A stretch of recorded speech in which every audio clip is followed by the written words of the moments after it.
Friends, fans, and fine folk, grab your drinks and snacks and come down to the campfire. With me and my friends, Boss Battles! Beer, beer, beer, beer. Beer, beer, beer, beer, beer. Howdy, how's it going? Hello. It's good to Thanks have for you having here. us. Thank you very Yeah, much great to be for here. making the time. It's great to see you guys again. We met at the Dead Wars Utah event, and you guys were a lot of fun. And I thought, yeah, let's get you on the channel for a chat. How's things going over there? Not too bad weather, I imagine. Summer, right? Yeah, summertime is nice here, for sure. We're in upstate New York, about an hour and a half from New Mm-hmm. York City, and it's nice out here. Yeah, pretty Nice. much what you would expect from July. It's been very humid the last couple of days, but at the same time, like that's kind of what you get when you live Can't here. can't complain. I'll actually be coming to New York soon myself. In about a month and a half, I'll be in New York City. I'm coming over for Gen Con in Indianapolis, and then I'm staying after in the States for a bit of travel. We're going to up to Toronto, across to Ottawa, and then down to New York. And then New York, we fly down to Orlando, Florida, and then from there fly across to LA. And we're kind of doing Oh it wow. backwards because we go all the way across down, fly across to LA, and then from LA we fly across to the UK. so we did like a loop Oh wow. in the wrong direction, Interesting. unfortunately, but it's Yeah, just wow. how timing worked out. But Going yeah, against the grain. I'm looking forward to some warmer weather because it is freezing this last week in New Zealand. Oh wow. Yeah. So Southern Hemisphere. no, I know. We're in winter, Oh, so yeah. it's freezing. Hence my massive hoodie that I'm wearing today, because Right. I'd be shivering throughout the whole conversation otherwise. Yeah. I was gonna say, when you're in the city, we could always talk offline, but yeah, I usually go down there for work. I go down there Oh a yeah, couple days a week. I work nice, at New York University, so if you're there and you want to grab some lunch, just let me know. awesome. Yeah, I'll flick you the dates that I'm there, and we'll see if we can work something out. Cool, So cool. for people who are just tuning in and have no idea who you are, let's start with just a brief introduction. Rob, Paul, whoever wants to go first. Yeah. My name's Paul Zajac, and And I'm Rob Egan. right. And so We're Boss Battles. yeah, we're Bob. Used to doing Right. your regular introduction. And we do boss Right. battles where we Yeah. mash into and Exactly. exactly We're Boss what Battles, where we take D&D live play and mash it with sports commentary. Right. Yeah. kind So of sort of. Right. Kind of. kind of. Yeah. I guess the idea, like, we kind of became friends last year at Gen Con, Mhm. and then the idea just came to me. Like, I was driving home in my car one day after Gen Con, like thinking like, Mm. I'd really like to do something more, and this seemed like something that nobody had done, right? Mhm. Putting commentary on top of a live play, but and also for me, it had to do, I think, with how I learn things, Mhm. in that through examples, like in the moment. There's lots of stuff talking Uh-huh. didactically about rules, and then plenty of examples of live play, but one that, like, something happens and then you're like, stop, let's talk about it. Yeah. And that seemed new and different. Yeah. So basically that's the premise in a nutshell is you take a D&D boss battle, like you take a combat in Dungeons and Dragons, and then you have two folk. Is it always two? I've seen of the videos that I've seen of yours, it's always two people in the corner that are like the commentators. You've got your DM Yeah. running the game, and then two commentators that can stop and talk about it, right? Right. Yeah. Yeah. One DM, two commentators, four Yeah. players. Yeah. Yep. We'll And we'll you swap running games and being commentators, and between then we'll which usually role have you a run, yeah, commentator. and then you pause it, talk about it just like it is a sports commentary of like, oh, what was the play there? Why would they have chosen this over the other thing and stuff? It's very Right. unique, and yeah, I think that I'm often talking with people on Short Rest about like how difficult it is for content creators to find that niche, to find that audience that's finding something different about your content, because there's so many channels, podcasts, actual plays. Like, what is it that makes you stand out? What is it that makes you unique? And I can personally say I've never seen somebody do that before, like break down play by play of a combat in Dungeons and Dragons. So where did the concept came to you, Paul, on your drive home? Yeah, I think it's out of desperation. It's like I got to do something other than than work, uh, and yeah. So that was the concept, and then the name. I think it was just alliteration, you know, Mm-hmm. and something that people could imagine. Although in the end, I'm not sure that it's a great name because like if you type in Boss Battles into It's YouTube right now, very difficult to there's like find. no way you're gonna find our It is so, channel, yeah. right?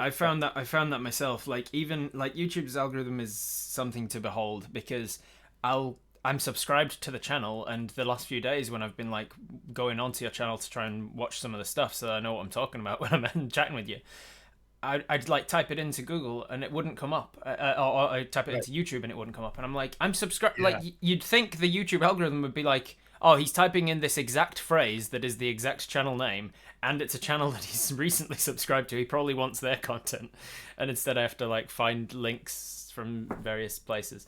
So if you use the link that I've put on the screen, youtube.com /at Boss Battles Broadcast, you will find it. That's Yeah, there was. I think there was one channel that was already Boss Battles, and so hence the broadcast. But yeah. I couldn't find them either. Like so, Yeah, it's not the greatest of the search engine, but hey, as you grow larger and larger and more popular, you will start to come up yeah, first when people are searching. dominate the Boss Battles. That's right. That's right. Yeah. And then you're going to be looking for like King Kong versus Those guys are nobody. Yeah, Godzilla. they'll be like, King who? What? What? No. Yeah, You just exactly. need to do an episode of King Kong versus Godzilla in the boss battles. You just need There to we get go. you need to there we get go. Oh, like that's true. Yeah, we should. you need to get definitely the do this. the Tarask versus the I don't know. I was gonna say like a gorillan or something. I was trying to think of what the King Kong equivalent would be because the Tarask's very I mean, Godzilla. Jurassic is very Godzilla. Maybe like we have a pack of giant gorillas. Right. That are probably more. Yeah, Or it could you just need be. some.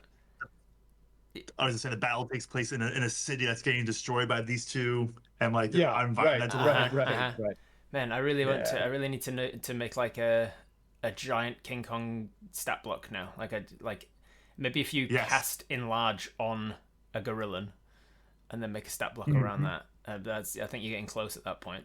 Because gorillans, I think, are size category huge. So cast enlarge and they are gargantuan. So they're the right sort of category for kaiju at that point.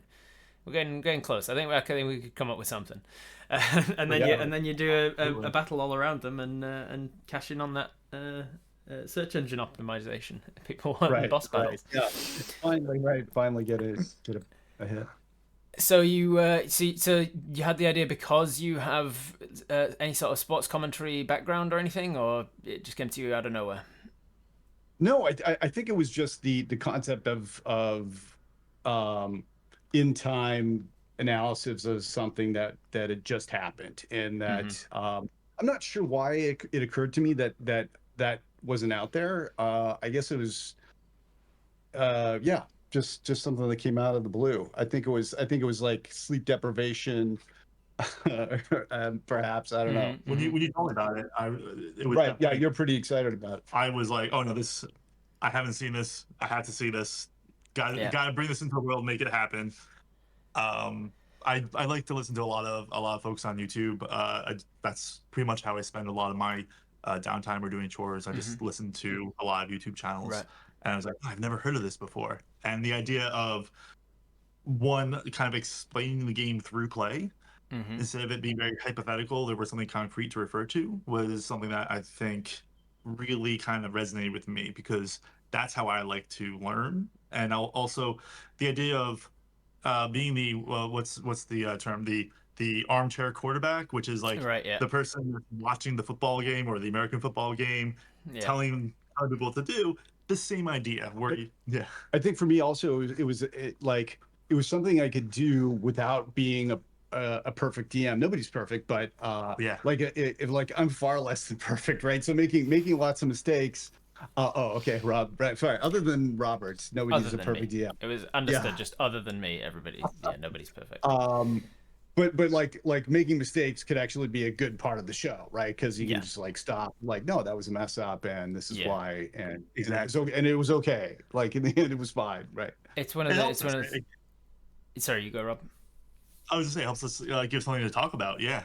Yeah. I find that it's a really popular stream that I do here, where I watch the latest episode of the Vive la Dirtly campaign, and I stop and talk about it. We do a watch party where I'm pausing all the time, talking about here's what happened at the table here, and this is the reason for why I asked for this particular check, or like, you see I'm rolling behind the camera there, that's rolling behind the screen, that's actually what I'm rolling for is this thing, and I don't tell them about it because it doesn't come up yet, and all that sort of stuff. It's good for teaching people like what's going on and the sorts of things to expect when you're running a game for the first time and stuff.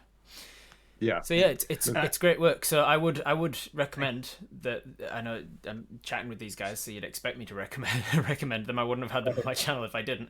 But I would recommend going checking out their stuff, because they do. It is great for. I often get people on my streams saying, "Oh, have you got any tips for new dungeon masters?" Or like, I really want to. Just the other day, I had one saying, "I've got this idea," and he outlined a really cool idea for like a monster that he had. And I had no idea how to actually run the monster or like make homebrew its stats and stuff. And I was like, yeah, absolutely, there's plenty of tips for it.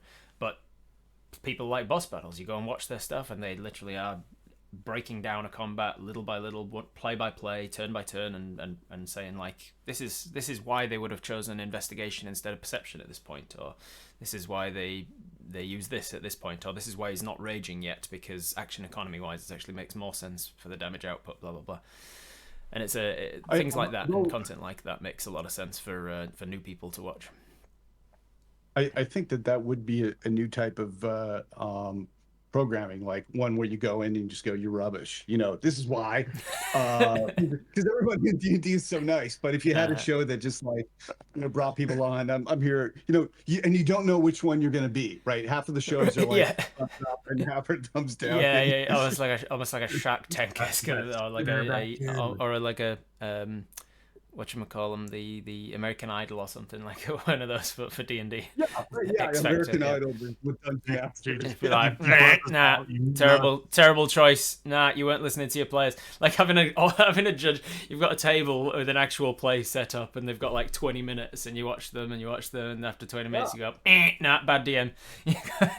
Why is he a bad DM? Then you talk about it. Bad DM because he made this choice, and that guy clearly set up something that he wanted to pay off, and then the DM didn't pick up on it, or he was talking over this person. And legendary resistances. Yeah. I always forget legendary resistances. Every single You'd time. have to be. Yeah, you have to be. You could do it because like you're the perfect DM, right? You'd have to be good. Yeah. And then you'd have to have that some edge. People know like there's a chance he may be nasty to me. Oh, like maybe a Simon Cowell. Yeah. Right. Yeah. Known for tearing people apart and being like, nah, it's not good, man. Yeah, you'd certainly turn the eye of scrutiny on yourself in big time. People would be like, "Oh yeah, I did that, but then you did that," and this, blah, blah, blah, blah. Especially with hours and hours of content of your DMing online, you'd get people being like, "He's giving advice about you should remember this and this and this," but in episode so and so of this episode, where at timestamp blah, he does the exact same thing, and it's like, yeah, because he's learned from it, and now he's passing that knowledge on to you. It could be the opposite, where you're a really bad DM. You get good DMs on your show, and you start trying to rip them apart, and then just everybody loves to hate your show. I think that would probably also be a draw. People love to hate stuff. People love to hate stuff. And what was it like? You give the wrong advice and let the people in the comments correct. Yeah. Oh yeah, and then you're just farming the algorithm at that point, just being like, "Thanks for the engagement, everybody. Thanks for the comments." Bring the hate. It'll just make me more popular. That's the name of the show. Bring the hate. Bring the hate. Yeah, we got it. We got it, everybody. We've got a new show started. It's a spin-off of Boss Battles. So you say you guys met? We have. I just thought, I can't tell you the name, but I just thought of somebody who could be on that show. Who would be the head DM? You know what I'm thinking of, right? Yeah. We're not going to say. We're not here to blast anyone. Right. To bring the hate. We're not here to bring the hate. This isn't bring the hate. This is short rest. Yeah, it's not bring the hate. But okay. Oh, okay. I'll just do it. You said you guys met at Gen Con. We met a little bit before. Just this year.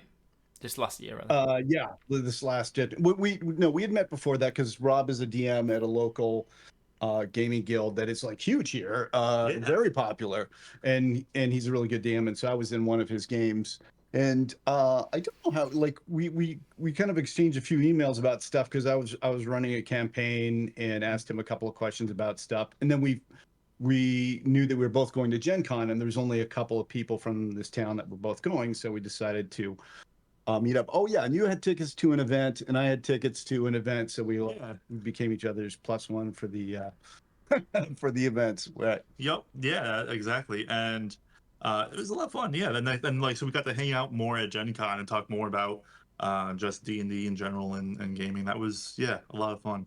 Nice, very cool. Oh, I'm just now remembering as well that we never set up the short rest. So because I call this series short rest, I always like to have you help me DM for a second, like a world in which we are having a short rest. We must be, if we're short resting, it must imply that we are on the middle of a quest of some kind, and we need a breather from it. So what sort of a quest are we in the middle of, and where are we? Is it like is it inspired by real life quests that you happen to be on at the moment, or is it entirely made up? Are we in a volcano? Are we underwater? Are we in space? Are we in a forest? I think we're resting underneath like a waterfall, and I'm not really sure. You guys can tell me which spell. Like, there's going to be some spell that is like keeping us dry while the waterfall is pouring over. Absolutely. That's Tiny Hut. Yeah, Lehman's Tiny Hut. First one to come to mind. Yeah. We've put a little, and the waterfall's coming down. And we've put it far enough back that the waterfall's disguising where we are. Is that because are we on a mission that's like we're surrounded by things that are we deep in enemy lines or something? Why do we need to be so secretive? I was thinking this. I always love to be like part of guards for caravan protection. Maybe I was thinking maybe for a circus. A lot of stories and stuff we talk about for a circus. Nice, okay, so I think perhaps we stole something from a circus. We're a thieves guild. We stole something for the circus, and like our cover is we're bringing the hate at the circus. People are heckling. The hecklers are the distractors. Somebody goes in and steals the MacGuffin. I see. And we're I love it. The eye of the tiger. We stole the eye of the tiger. Love it. Okay. So we were employed by the Thieves Guild to go steal the eye of the tiger from the circus. We also had some distraction that we paid off to be like heckle the circus. They did the job. Have we got the eye of the tiger now? The thrill of the fight. We have the eye of the tiger, and it was really stressful. And so that's why we need the waterfall. And we needed the short rest. We went on the run from the circus. We got to the waterfall. Lehman's Tiny Hut. Get under the waterfall. Now it's very soothing. I could go to sleep under the sound of the rain hitting the thundering, extremely loud rain hitting the top of the dome. I'm sure. What are we eating and drinking on this short rest? We just go in with rations. Did we steal some circus popcorn? Oh, we definitely got circus. Right. True. Yeah, you're right. There's definitely circus treats. Turkey leg. Right. There's got to be turkey leg. Right. Yeah. We stole it from somebody in the audience on our way out. I guess what's your that seems like an medieval thing. Oh, of course, you gotta have the medieval turkey leg. What's your go-to drink when you're in a tavern in a game of D&D as a player? Do you order the same thing, or is it always character dependent? It's character dependent for me. Yeah. Yeah. I always say I'm gonna have a beer.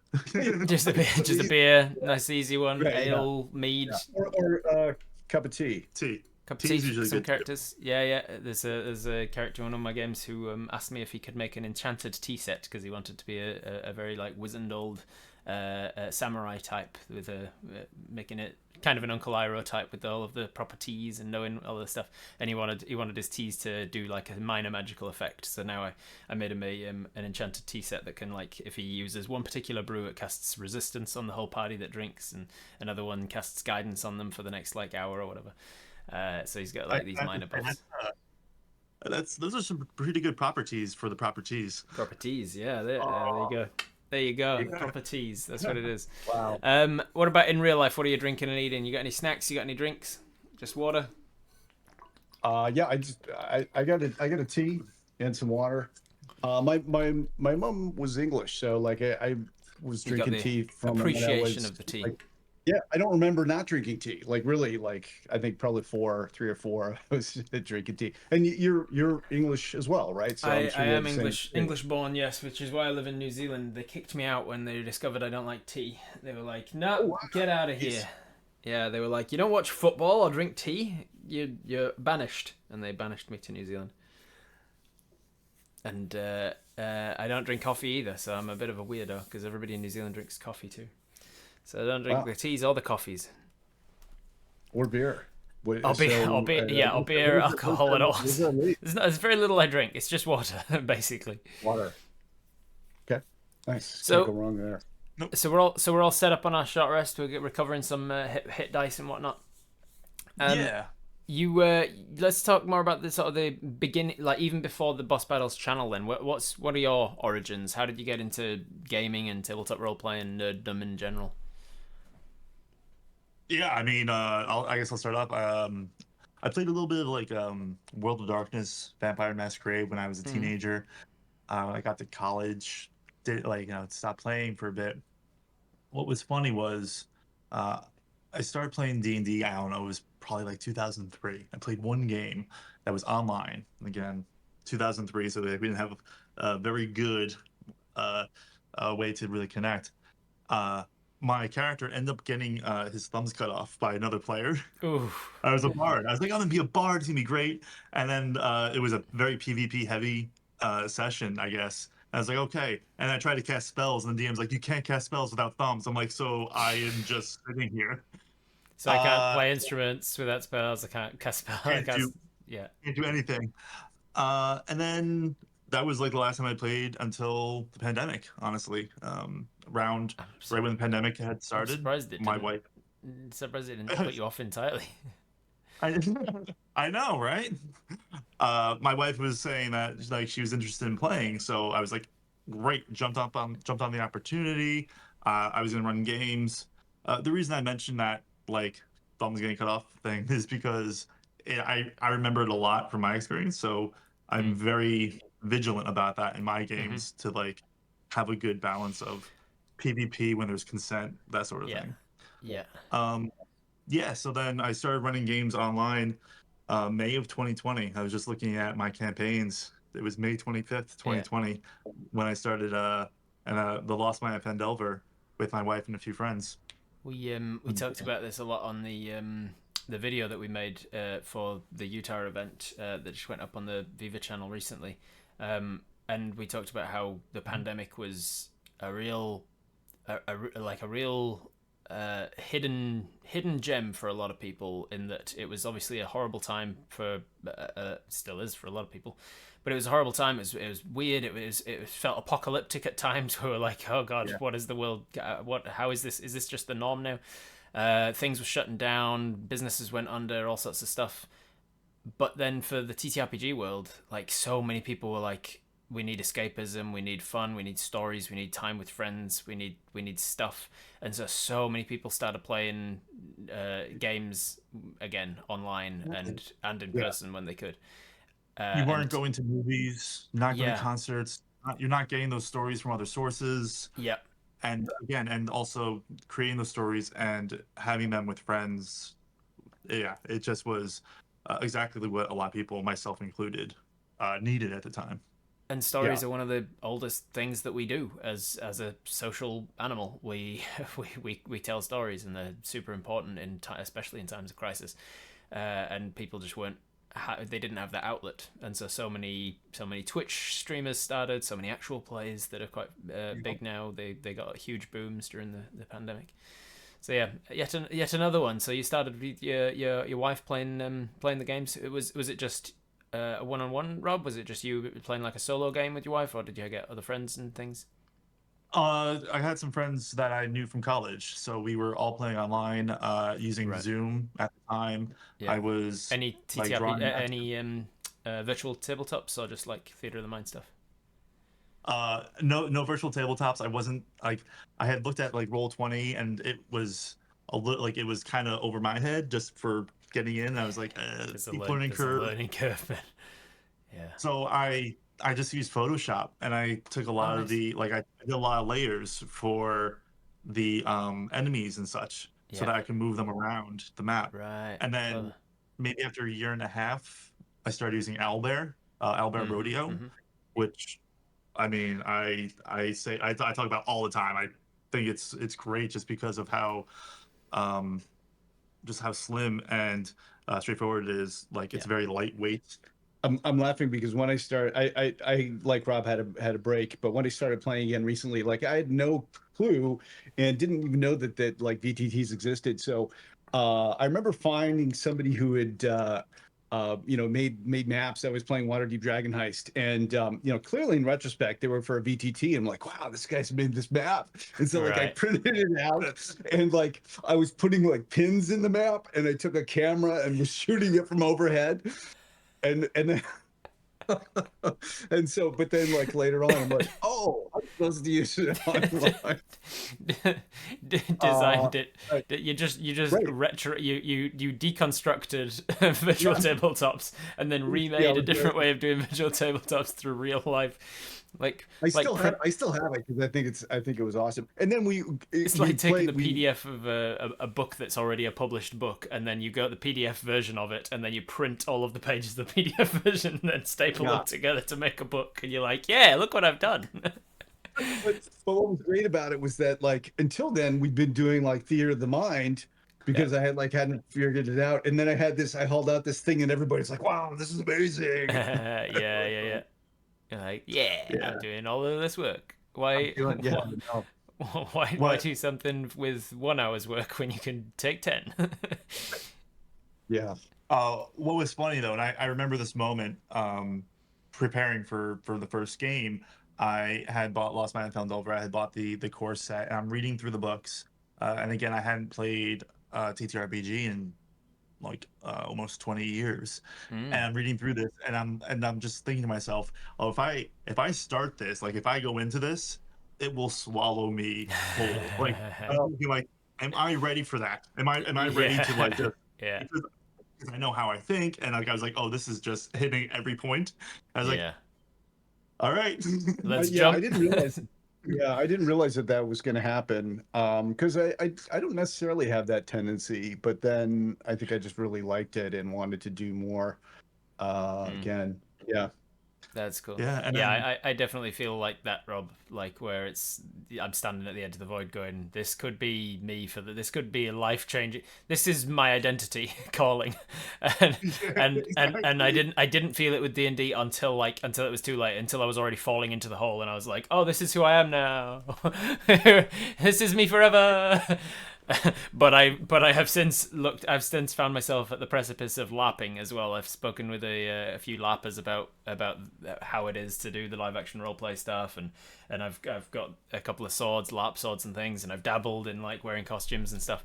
And the way that they talk about it, I can feel myself standing at the edge of that pit, going, "Oh, don't take that first jump yet. You ain't got the time I to. You ain't got the time or the money to invest into becoming a lapper."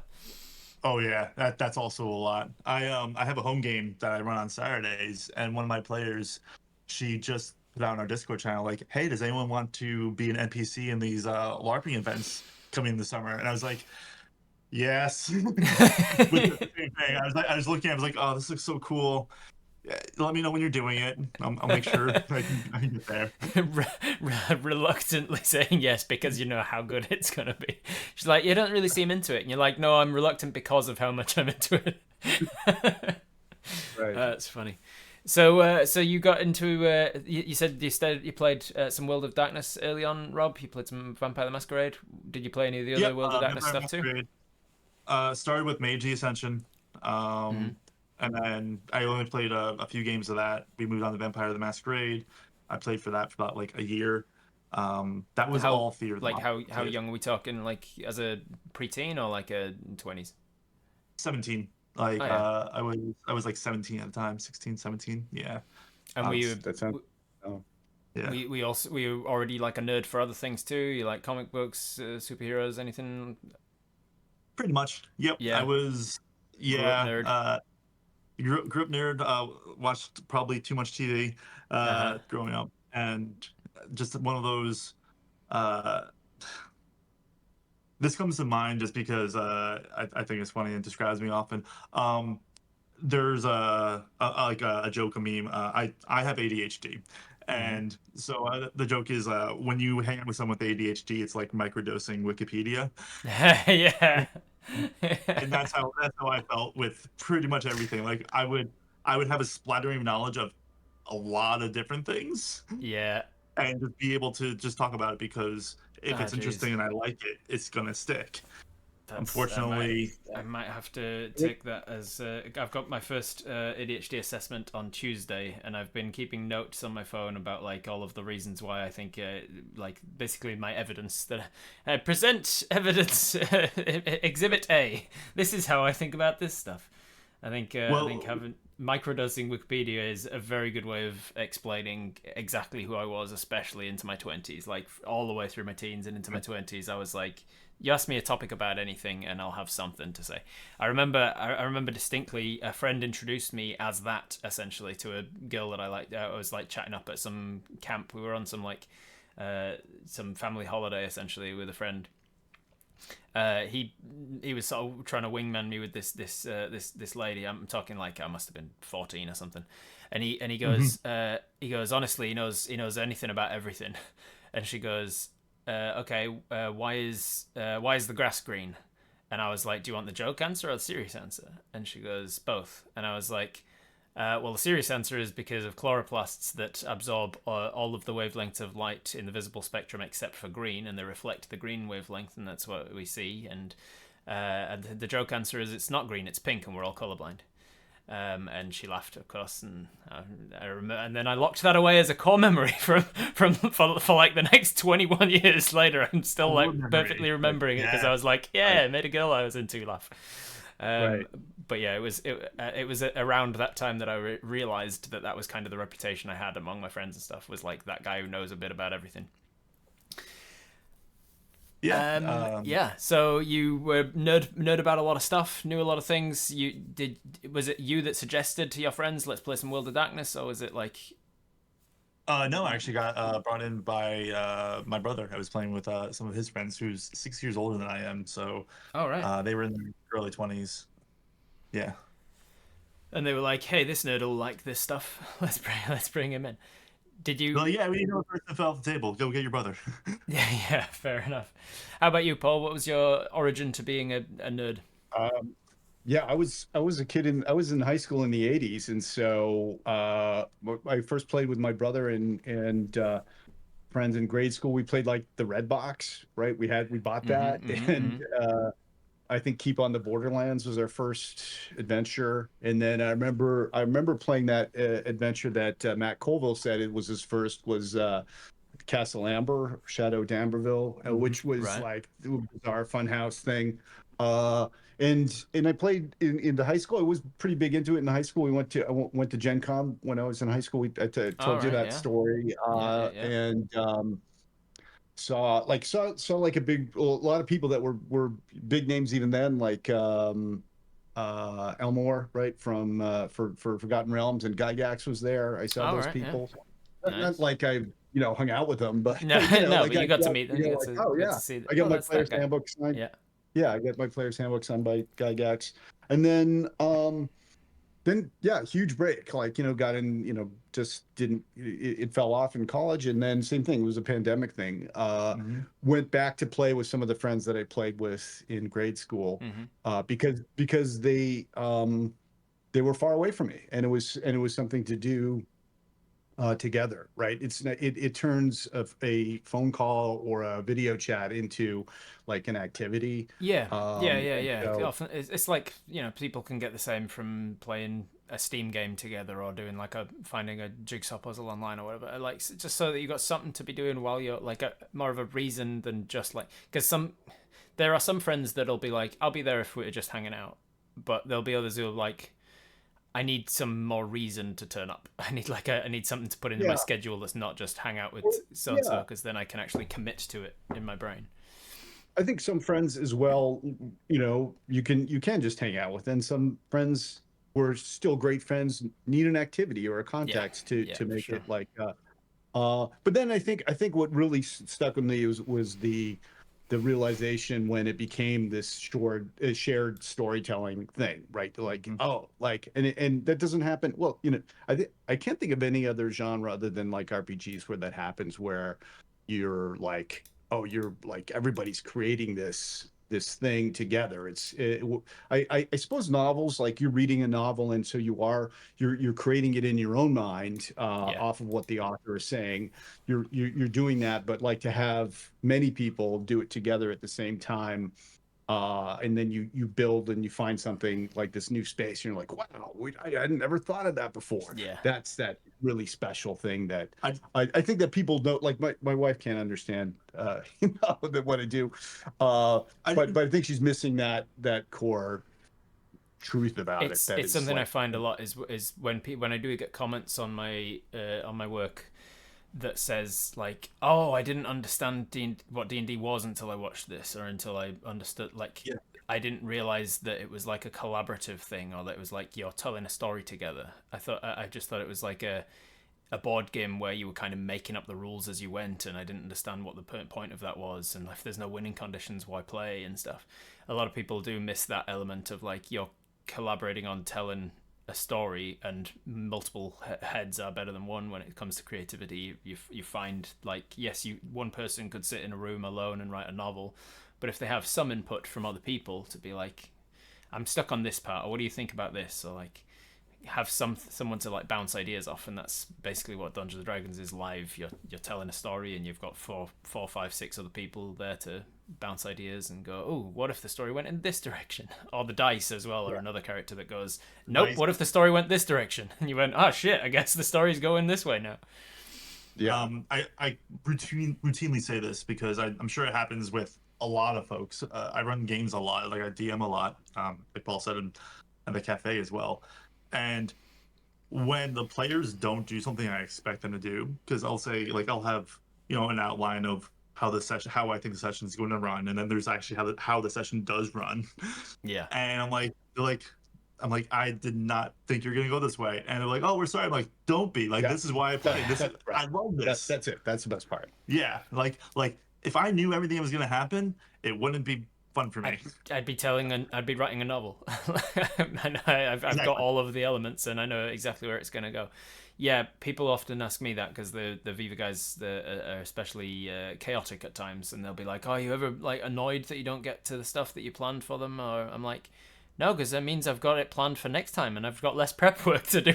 I've already got stuff planned. Like, eventually, if they ever go back to this town, or even if they don't go to that town, but there's elements of that town that I can just uplift and put into this town, I can just steal for the work that I've done. No work is ever lost work. Well, even if it's something that I never get to reuse, like, directly, the act of working on it has made me more confident in the world about like improvising on the spot and knowing what's happening over here or over there, and like how this NPC would react and stuff. It's all work, it's all practice.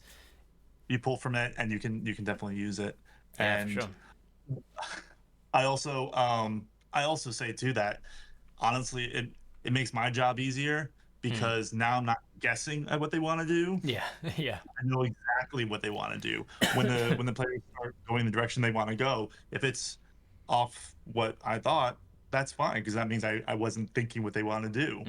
And now I know they're invested, they're engaged. So that, like, if they veer off course, it's a course they want to go down. Let's go have some fun. Yeah, exactly. It's the players telling you this is the sort of story that we were interested in telling, and we're going this direction. So, so Rob, it sounds like if you got into you were into World of Darkness before, and then you got into D&D during pandemic, whereas Paul, you were into D&D before. So, Rob, you came into this through 5e, like the 5th edition was your first introduction to it.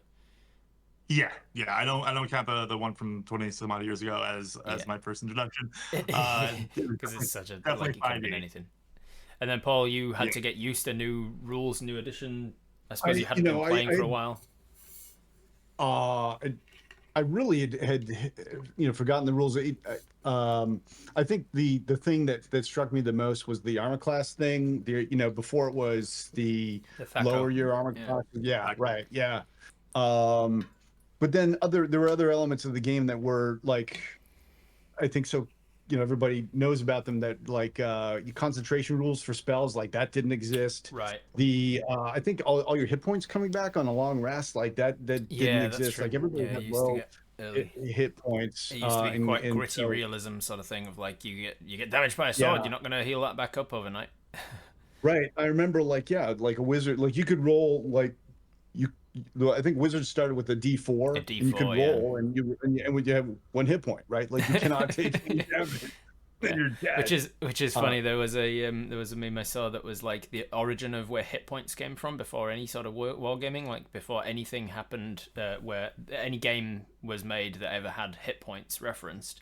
The original one was like a battleship war generator thing where how many hit points a particular tank or battleship had was to do with how many like 14-inch round shell whatever it could take before being sunk.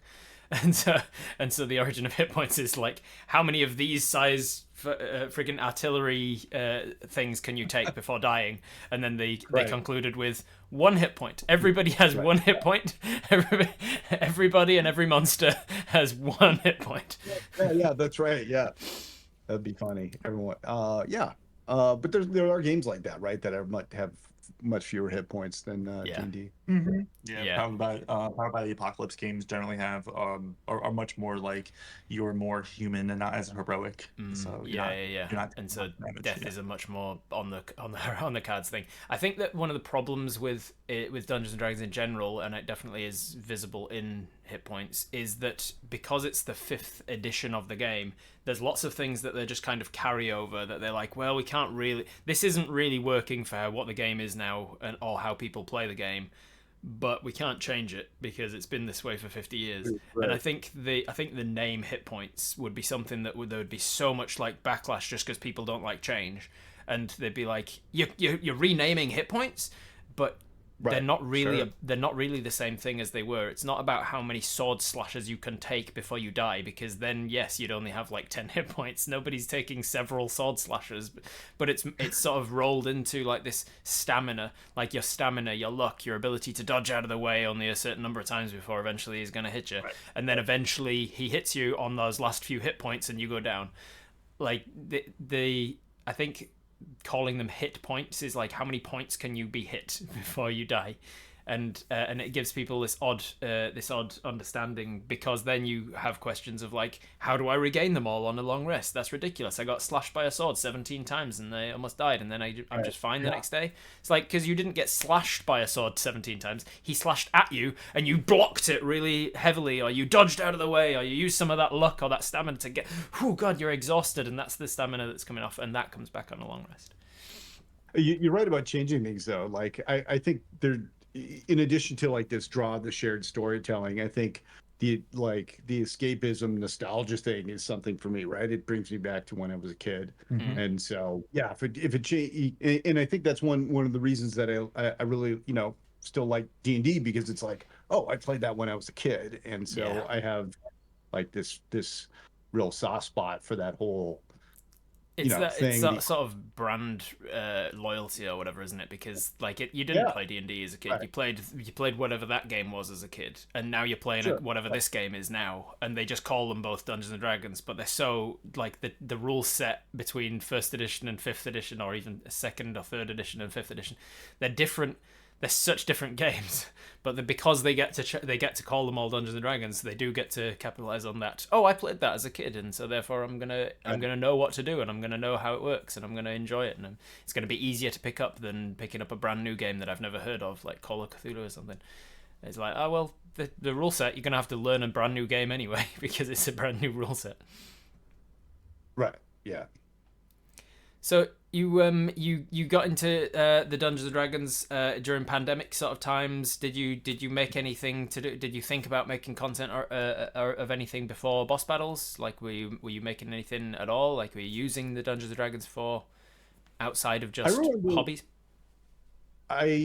So when I was doing my first campaign, I was doing these really long summaries. I played with people who were like new to the game, and I was pretty new too, but I did a lot for them, and so I'd make these really detailed summaries, and I would like take illustrations, and so it was like, there might be like a 5 or 6 page written summary with like characters, dialogue, and whatever, and I knew from that. I'm like, I want to do something more with this game. So, and then I remember looking at job posts at Wizards of the Coast. I'm like, I could do this.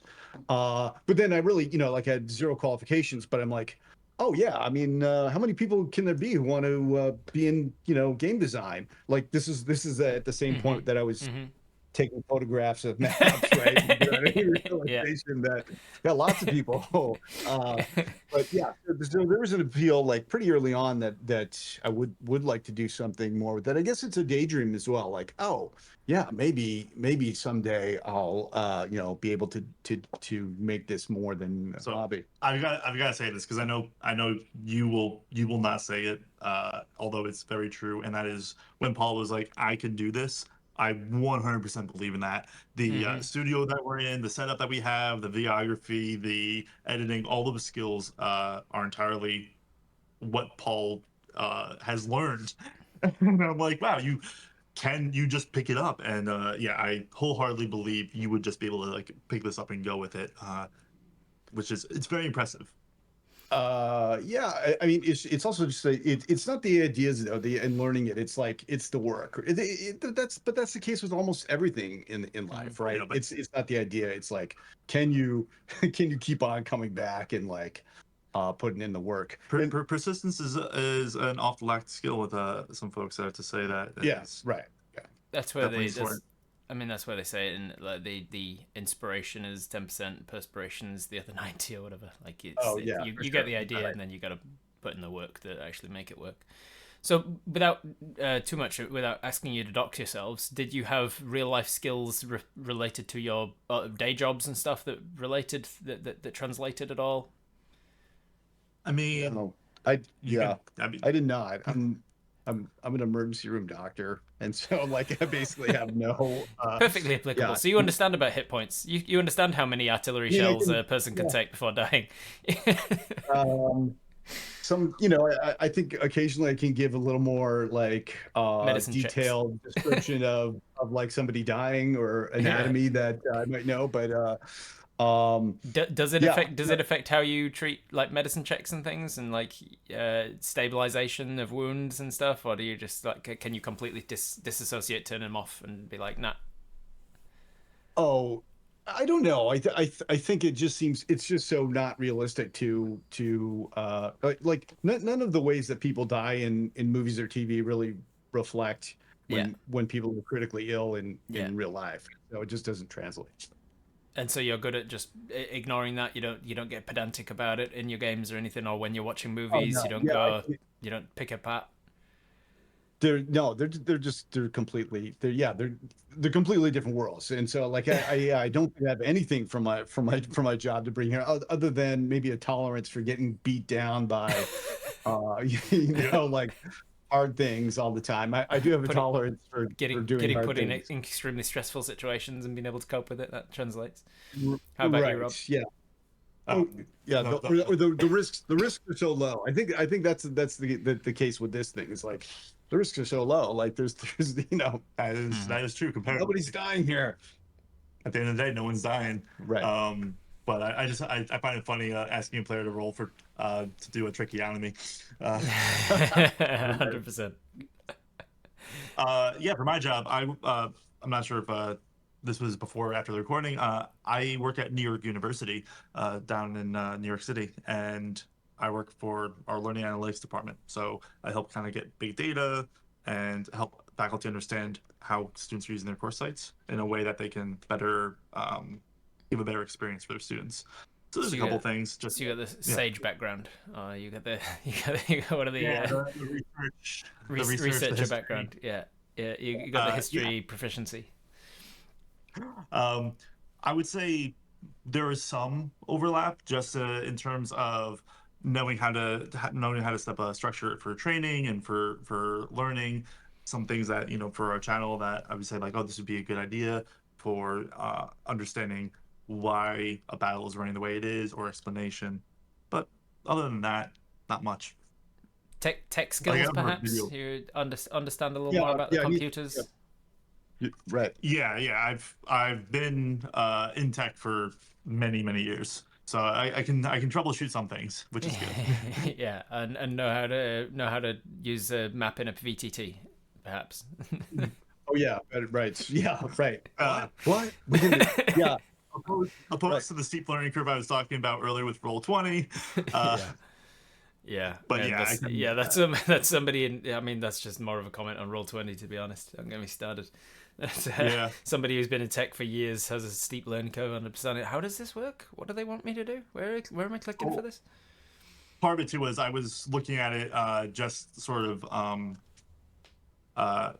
yeah, sorry, I was sort of just looking at it as my players would, and I was trying to like see how they like how difficult it'd be for them as well, and it just wasn't going to work. Oh, with the Roll20, yeah. Yeah.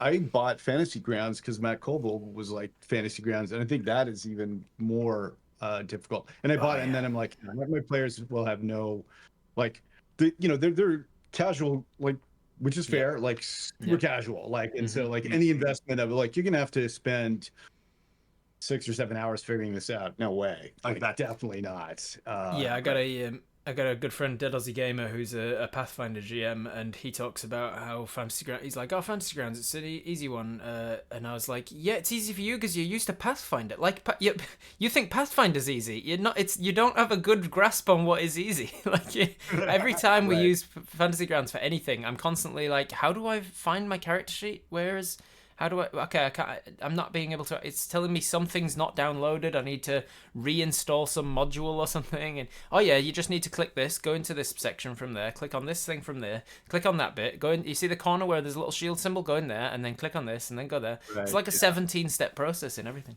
There's just. I think part of that is why I just tend to not use VTTs. I prefer in gaming games anyway whenever possible, but even when I am doing online stuff, it's theater of the mind. I got a very vivid imagination, and I find myself to be a pretty good descriptor, pretty good storyteller. I can describe a scene, and I can describe the things, and I can picture in my mind where everything is in the scene, so that I can, if anybody's like, how far away is X from me, I can be like, it's this far, because I can picture it, and I remember where I last said it was and stuff. And so I've tried many a VTT, and it's so difficult to find one that's like gels for you.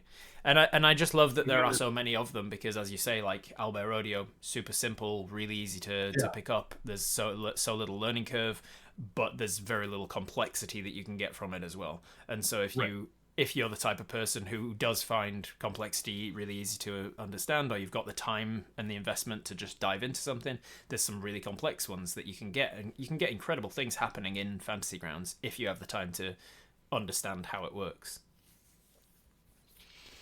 Totally agree. And another thing I was going to say too is a lot of times I'll use maps from Dungeon Alchemist, which was this program does auto-generated maps. What I really like about that is one, even though they're auto-generated, it can create something in a few minutes. It does a lot of the like items and other things I might miss, like barrels, repairs, and such. And I find a lot of times my players will start asking about those things, like, oh, what is that? What's that potion bottle on that desk? Yeah, and there's the improv of coming up with like there's like a blue, a red, and a green like potion bottle, and I'll say like, oh yeah, those are some potions. You're not exactly sure what they are, but you can take them. You can take them, and you can identify them later. Quickly write down on my notes, come up with what those potions are for later. Yep. The red potion's poison, the green potion's health. Just to mess with them. Yeah. Those things can be useful, but then I think also sometimes I find myself like. Spending less time on thinking about what the place looks like in my own mind, because I've got a map that the players look at, and so and I think that's something that people commonly think about when they're thinking about theater of the mind versus maps. Like the maps takes away the imagination somewhat. Yeah, you're outsourcing some of that imagination job so that you can hopefully, in theory, use that extra time and resources to think about other things like the characters or the story or whatever else. But sometimes it's just, it doesn't work out that way, and you'd rather spend some time focused on investing in the setup, the exposition of the scene. Like, what is around them and what the room smells like and what the temperature is and the humidity and stuff. And you don't think to describe that necessarily if you're going, the room just looks like what you're seeing on the map, and they miss out. What does it sound like then? One of the really rewarding things is when if you say something, you're just like you're describing it, and then somebody else like remembers that and then uses it. I'm gonna pick up that brick on the floor and throw it at the guy. Like, wow, that's you mentioned there was a candelabra in the room. I'm gonna use that for this. Right. Yeah. I'm still waiting for somebody to swing off the chandelier in my game. I put a chandelier in so many rooms. Swing off it. You walked into this rundown, grotty old shack. It's basically held together with a wish and a prayer. There's a beautiful chandelier hanging off of the ceiling. every opportunity. You go to the outhouse. It's a long drop and it smells horrible. The chandelier hangs above you. just trying to stick. Yeah, as you're walking through the forest, the sunlight starts to stream through the canopy, indicating that it's finally dawn. As you look up to the canopy, you see a chandelier hanging. Every opportunity until somebody uses it finally. Right. You need to run some Seventh Sea adventures, some pirate themed ones, and then you'd get some pirate shenanigans. Oh yeah, swinging. Right. Yeah, that's true. It strikes me as very pirate to do the rope swing. What was that? I'm gonna start using chandeliers everywhere now. Yeah. Especially if you can equate them to just like just random light sources as well. Like I cast light on my shield. It looks like a glowing chandelier. I light a torch to go into the dungeon. As you light the chandelier-shaped torch. Chekhov meets MacGyver. Yeah. I think that's one thing that we could do though in boss battles is like have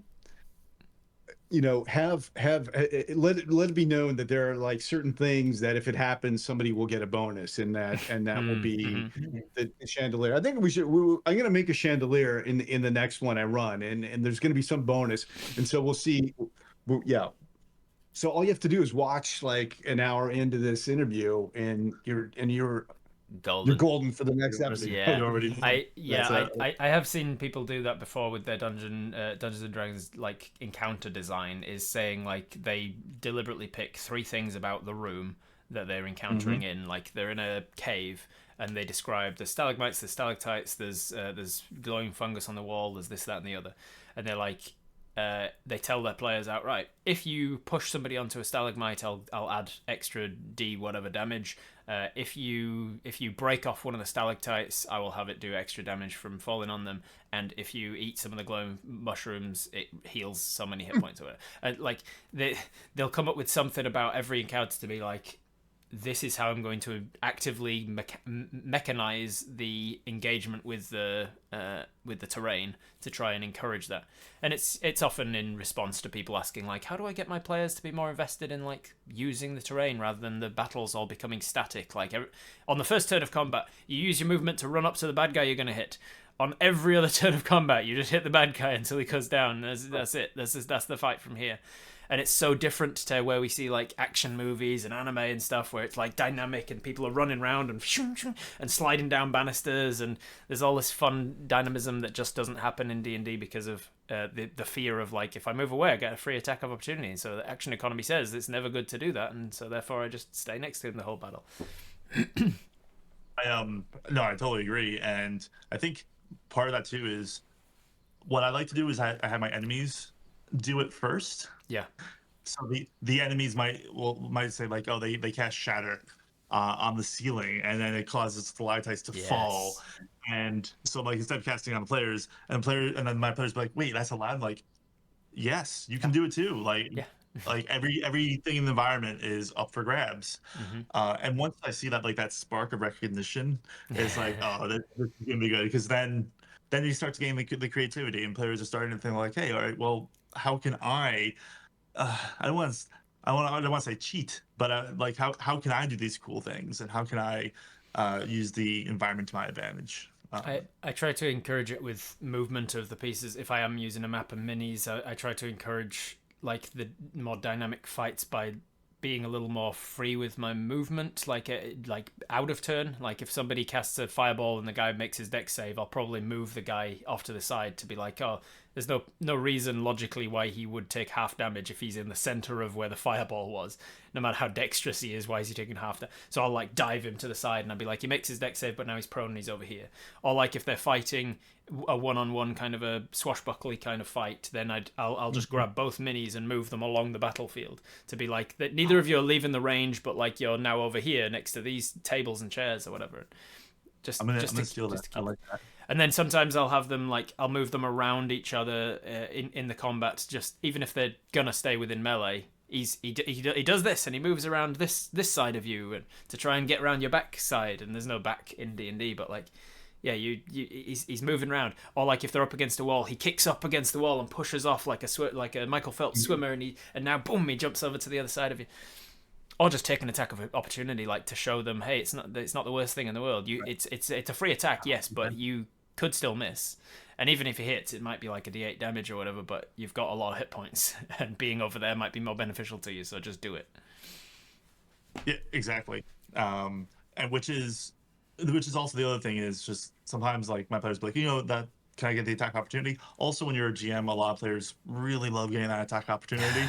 Oh yeah. So when you have like maybe one enemy just like running through a gauntlet of them, like it could be a minion, but they're like, we're gonna take our attacks. And it's like, it's true. One tactic I really loved from one of my players in one of my home games was he would cast Armor of Agathis on himself, and as a warlock it was automatically a level 5 spell, so he'd get 25 temporary hit points, and then he would just run through people. He'd be like, action Armor of Agathis, and then movement bonus dash or whatever, and you'd be like, whee! And all of the stupid ones, especially like the first 2 or 3, if they're really dumb monsters, maybe 4 or 5, but like they'd go attack, and then they hit him. Yeah, I take 2 points of damage from that goblin strike, and then he takes 25 cold damage. And then this one hits me. Oh, it was a crit from a goblin. Oh, and 12 points of damage. I've still got the temporary hit points, so he takes 25 cold damage. And the next one, and after like 2 or 3 of them die, maybe the other ones go, I don't want to attack this guy anymore. I've seen what's happening. But it is a very cool tactic. As long as they're not moving across diagonals. Yeah, you don't want your 10-foot. I used to do it like I saw in your Clark video. Whoever was it Simon, the fellow that was with you? Yeah. I do it his way, where it was 5 foot, then 10 foot, then 5 foot, then 10 foot. Because the diagonal mathematically is 1.41 blah blah blah blah blah. It's the square root of 2, and so 1.5 or 15 feet is a lot closer to the actual accurateness. But then I did that for a while, and then I was like, why am I adding all these extra steps on to combat when the easier thing to do would be to stop using grids altogether and just use a measuring stick? Like I just use a 30-foot measuring stick, because now I don't have like now none of my rooms have to be like perfect squares, and my doorways don't have to be 5 foot wide, and my tables don't have to be fitting into perfect squares on the battlefield. I just set it up as I set it up, and then somebody goes, am I in melee? And I go, yeah, that's close enough to be melee. And I use like a measure. In fact, since I broke my fingers a little while ago, and they don't straighten anymore. But one of the benefits of the silver linings is that's exactly 6 inches. That's exactly 30 foot. So I do that on the battlefield, and I go, yeah, that's 30 foot. That's 30 foot, 60 foot, 90 foot. Yeah, you're within range. The things we do. Yeah, right. So yeah, I found that's the much easier than like trying to be like sticking to a square grid system and then counting diagonals. I just go, yeah, that you can move on a diagonal in 30 foot. I got that from a YouTuber that was talking about the benefits of it, and he did a whole video of outlining like why wargaming has it the right way of just having a measuring stick that is 30 foot. And I used to have them in my bag, like just popsicle sticks. I got popsicle sticks. I measured them to the right length and cut them off. And I had a 30-foot one, a 60-foot one, and then I marked on them where 40-foot, 50-foot, 20-foot was. And I can just quickly grab those out and be like, yep, you're within 20 feet. The VTTs are good though, right? You just got the ruler. Yeah, the VTTs also have the ruler. Yeah, you just need to know that they're configured in the right, because some of them, like usually when you click on the ruler in the VTT, it'll ask you, do you want Euclidean geometry? Do you want taxicab geometry? All the rest of it. Because Rob's basically using taxicab, like where you move in diagonals at all, like it's 10 foot, so you might as well go 5 foot forward, 5 foot to the side, 5 foot forward, 5 to the side. Yeah. Well, I've since been warmed up to the 5-10, 5-10 alternating. Yeah, as long as you can keep in mind which one it was, and you're like, oh, I broke that up with an attack though. So did I do the 5 to? I did the 5 to the side, and then I attacked, and then I turned back again.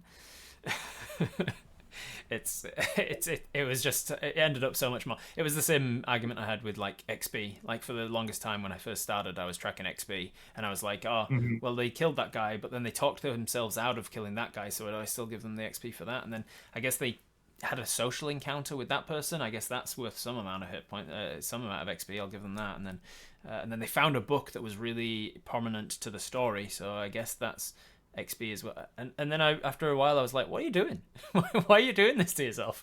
It's completely unnecessary. Just level them up when it makes story sense to level them up. I use milestone leveling for when it makes sense, and I give them XP so that my players have a sense of how far they've progressed. So I'll know, oh, like in 2 sessions they'll level up. So I'll give them like this amount of XP that logically the next session they'll level up. I'll give them that XP. That way they're not just thinking like, oh, when's the next time we're going to level? They can see the progression, like a progression bar. They'll know, so that I would know. And like it was like, oh well, they didn't get as far in the story. They're not going to get to the milestone, so I'm going to give them less XP, and then we'll go on that way. I basically get my players to a point where I feel it's appropriate for them to level up, and that might not be at a milestone, but I know that they will choose to be at a milestone because it makes sense, because I tell them, okay, you've got enough experience now, you can level up, but in order to level up in my games, to force them to take some downtime. And this was a product of the way that I run games. Like, there's always something going on in the world. I never just like take the gas off and just be like, there's nothing happening, now you have some downtime. Like, there's always something to be choose, so you have to choose when you're doing your downtime. Yeah. And so I enforce them to say, like, you have to what's going on there? I don't know. The Discord, I think it's accepting that Rob is holding his thumb like this. Senior thumb. And it's automatically going. Yeah, it goes over my face. There's yay, technology making our life easier. I think there's one that if you put your hand up, it raises a hand to tell people that you've got a question for them and stuff. Yeah. Okay. All sorts of things. And I did one the other day that was somebody was saying two people on this side and 2 people on this side, but because he did this, there was a celebration emotion. So yay, technology fucking us up. What was I talking about? It was the downtime where they had to choose their downtime. So I say you've got enough time to level up, but in order to go to level 9, you need to take.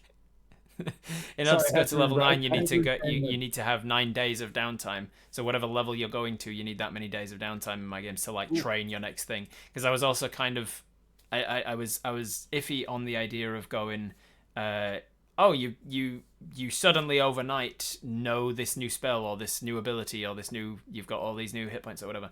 I wanted to enforce like you are training towards this new feature.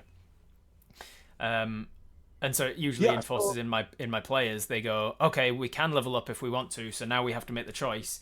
Do we continue on the quest that we feel is kind of time sensitive, or do we let that progress to where it needs, like, yes, it's going to be more and more of a problem to deal with later, but we're more equipped to deal with it later, and they have to make that difficult choice.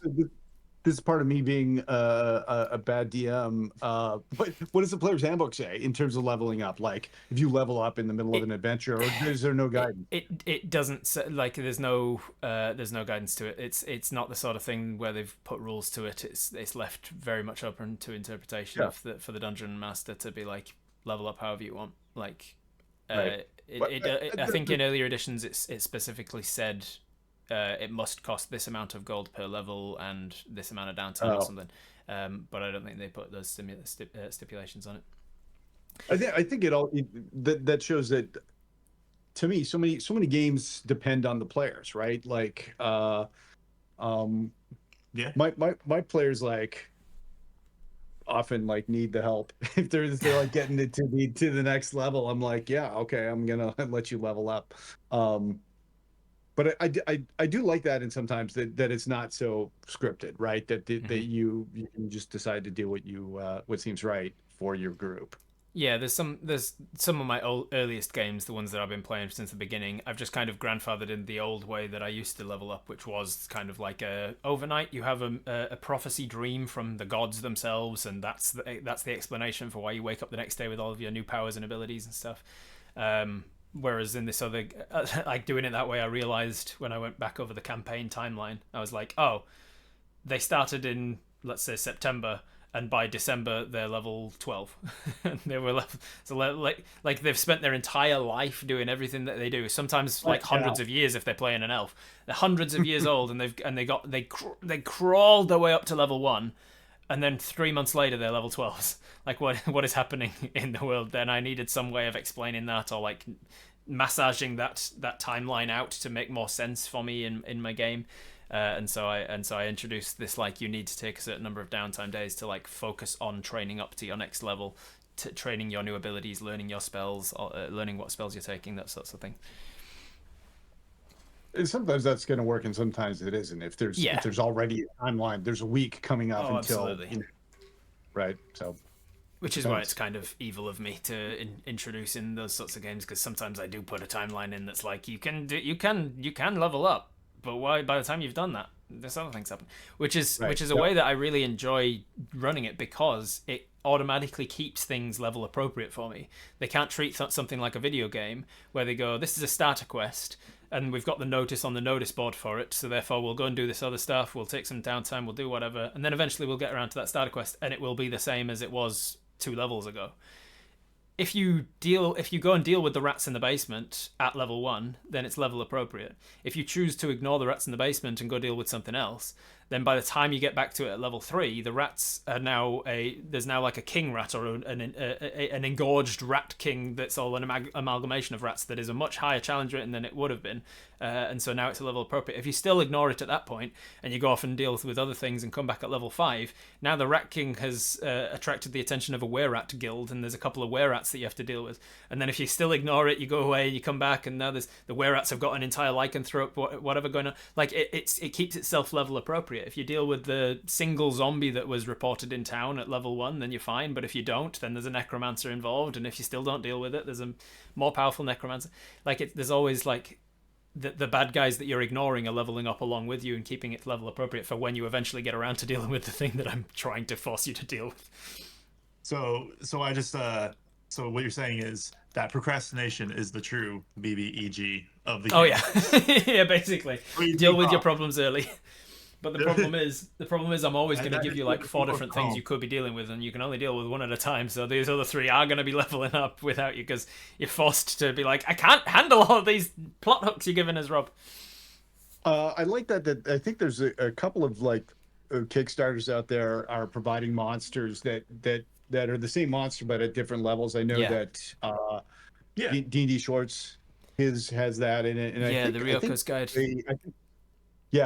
And I think Monsters of Drakkenheim Dungeon Dudes has, I think so, yeah. I think something like that in there too, which is pretty, that's really convenient as a DM, right? That for sure. You don't have to.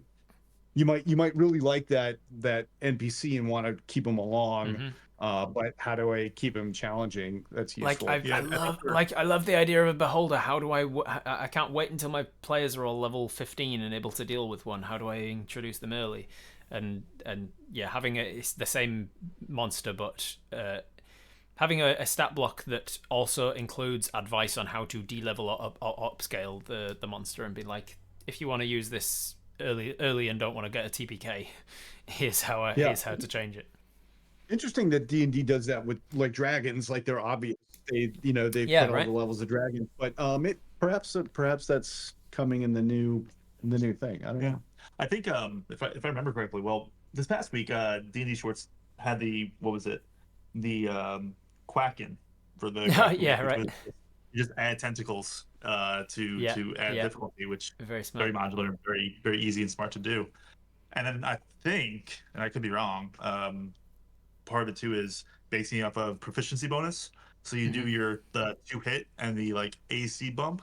That's on a proficiency bonus. So for a very difficult monster, whatever, if their proficiency bonus is +2, then you add like 2 to the AC. If it's +6, then you add 6 to the AC, and just scale it that way. I don't know the details though. Yeah, that makes sense. Like just having some rules introduced. I'm looking forward to with the new coming edition of D&D, whatever they're gonna end up calling it, because it's gone through so many different names. It was like some people calling it 6e at first, and then they released, oh no, we're officially calling it 1D&D, and then a lot of people. Top is redone. Or is it just going to be like 2024? Yeah, it's just 2020 D&D 5e PHB 2024. It rolls off the tongue. It's really memorable. Are they're not doing 1D&D anymore? I don't think so. They're not calling it 1D&D. They've just been calling it 2024. But what I'm looking forward to seeing the Dungeon Master side of things, because they've been releasing all these new player classes, all these new everything's that the players can do, and the spells, and everything has been power creeped up. Everything is like, oh, we've downgraded that from an action to a bonus action, so you can now do more stuff on your turn, and this spell is actually doing more powerful, and the healing is doing more, and the this and that and the other, and you can this and that and the other. And I'm like, okay, so hopefully they have kept the balance by also increasing the stuff the monsters can do, and that side of the Dungeon Master's Guide. So yeah, I would love to see Dungeons and Dragons monster manual for 2024 have each stat block in the monster manual has like some words underneath it of like, if you want to introduce this at an earlier level or a later level, this is what you should change. Things like just a simple thing like you say, like add the proficiency bonus to it or take away the proficiency bonus from it. So that's something that just coming from like a training perspective, one thing is I think this is pretty well known, just the challenge rating, the CR is broken in 5e. I don't think anyone ever really pays attention to the CR. My whole take is I really like to give players a lot of things to do, give them more power, feel like, especially if it's a heroic fantasy, I want them to feel like they're the heroes of the land, because I'm just like, you're the players. I can just put hordes and hordes of monsters to scale where you need to be. I really hope, very much to I think what you were getting at, Robert, is that they fix the CR rating, or even better, tell you how to make a balanced encounter and not say depend on the CR. You can say so I think the truth is that like you can probably get some estimates, but you're never going to be able to like perfectly balance an encounter, because the players have such different levels, and they may have a niche spell for a certain thing, and so you can't like come up with right. There is, and and that's why I hope that they have in their guidance on how to run a balanced encounter that isn't just depend on the CR. Oh, right. Guidance on how to balance a thing on the fly, and the fact that it's not a sacrilegious offense that you're doing to change things on the fly. One of the best advices I heard recently from another YouTuber was he said you create an encounter ahead of time, right? You decide, I'm going to have 3 trolls and 14 kobolds, and then 1 dragon wyvern, whatever. You come up with the encounter, it's going to be set in this room, blah blah blah, and then they turn up and they start playing the encounter, and suddenly a lot of people are like, well, I can't touch what I planned, I can't touch anything about my planning, my setup for this encounter, because then I'm cheating or whatever. And he goes, no, changing things on the fly is just doing the things you would have done in preparation if you'd had the knowledge you now have. Like, oh, I'd forgotten in my prep that guy has a holy aura that makes him way more powerful and makes all of his allies immune to whatever. So now this encounter isn't the level that I wanted it to be. Or these guys are getting slaughtered by just bad rolls. Nothing that they're doing wrong or anything. No bad decisions, but just bad rolls are going way against them today. I'll make it 2 trolls instead of 3 trolls. Like, just changing things on the fly is just an additive part of the preparation stage. It's just in the moment preparation. You're preparing the encounter to be what you wanted it to be, with the balance and everything. The more experienced you are, the less you're going to have to do that, because you're going to realize ahead of time. And then until then, you have to. It should say somewhere like you're going to have to do this, right? That's what it should. What's made like I'm sure that advice is in many different places, but the first time I heard it was an interview with Mike Shave, Sly Flourish, and he had this concept of the dials, and I was like, oh my God, oh yeah, of course, that just makes sense. I'm gonna, just twist it around, fiddle it. And yes, you can fudge dice if you want, but that should be the last. Like, that is one of the things in your arsenal as a dungeon master, but that should be the last level of defense as to like encounter design. You can add more hit points, take more hit points away if you want, but again, that's kind of like cheat. There's lots of other ways that you can fudge or change an encounter on the fly for balance purposes, of just making a decision for the character. Okay, maybe he would go for this downed character here, but he'd just as easily go for this guy who's not downed. So I'll do that instead because it will keep them alive a little longer. It'll be more balanced overall or whatever.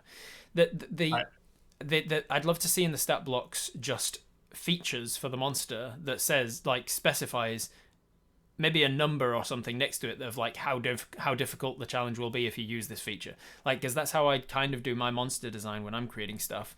I come up with a huge, very powerful, big bad feature that will absolutely annihilate a party, just as a contingency backup sort of thing. Of like, if I'm going in expecting the balance to be here. I'm expecting the danger to be. This is kind of like a mini boss. He's pretty dangerous. I'm expecting one of them to go down but not die. That sort of level. If they come in swinging and the dice are in their favor and they're absolutely annihilating this boss, and I'm like, oh, this is not how this was meant to go. Sometimes that's fun to just roll with and be like, oh, do you remember the time that we were hyping up this guy and then we got in there and just annihilated him in one shot? Aren't we amazing? But most of the time, for the storytelling purposes, I want the encounter to feel, I want them to come away going, Jesus, that was close, as a way of like setting them up. Maybe it's because he's a mini boss and he's setting them up for how dangerous the next encounter is going to be, and I want them to go in not like resting on their laurels. Whatever the reason, if I need the encounter to be then I can bring out that massive big one-time ability. Bam, he does this thing. He casts Steel Wind Strike and suddenly fucks all of you up, and then suddenly rebalances the encounter. Whereas if they go in like absolutely getting annihilated already, I don't need to ever use that big thing. It's like an optional feature that I'm like, I don't need to bring out that big bad design. Yeah, and I like that sort of modular sort of like stat block that you're talking about. Again, legendary resistances. If you want your big bad to survive, give them at least one or two. Yeah. And what I like about what you were just saying, because the wheels are turning, having like if it's like a lieutenant or a mini boss or someone, just even doing that as their like death blow, as they're dying, yes. like this last action. And they can say something like, "Oh, I learned this from so and so," and it can be the big bad. Yeah, so that it gives the players, and it hints, God, that big bad will also have that ability. Yeah, exactly. I always like dropping breadcrumbs earlier on, so that when something comes out, especially something powerful, it's not a complete surprise. Like they're like, "Oh no, we saw that before. Remember." And then when it gets to the big bad, then I can really ramp it up because they'll know that this is coming and hopefully prepared for it. But at least it's been introduced. Yeah, to have a chance of being prepared for something. Yeah. Right.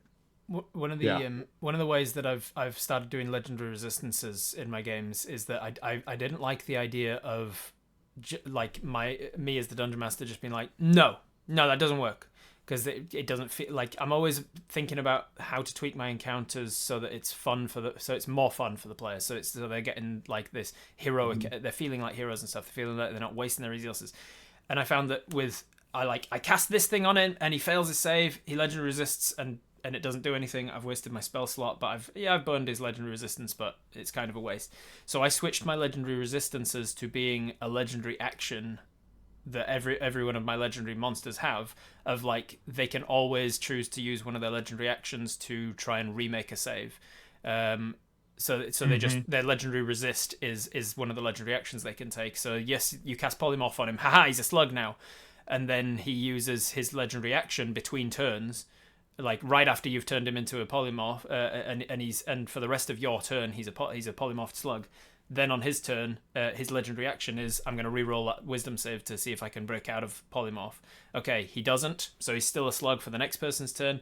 So you've got one more round, but then after your turn, he's going to take another legendary action to reroll that wisdom. Oh, now he breaks out of it. Bam. So now the polymorph wasn't completely wasted. You did get an entire turn or two of like him, and you burned two of his legendary actions this turn in which he's not moving or attacking or doing a wing strike or whatever it is. And I find even I add it even for the things that they don't normally get a resist against, like banishment and stuff. You successfully banish a guy, fight over, I guess, because if you concentrate on it for a Right, full minute, he yeah. doesn't come back, and fuck, that's just ruined my whole encounter. Whereas at the end of your turn, I'm going to roll against Banish, see if he comes back. No, he doesn't.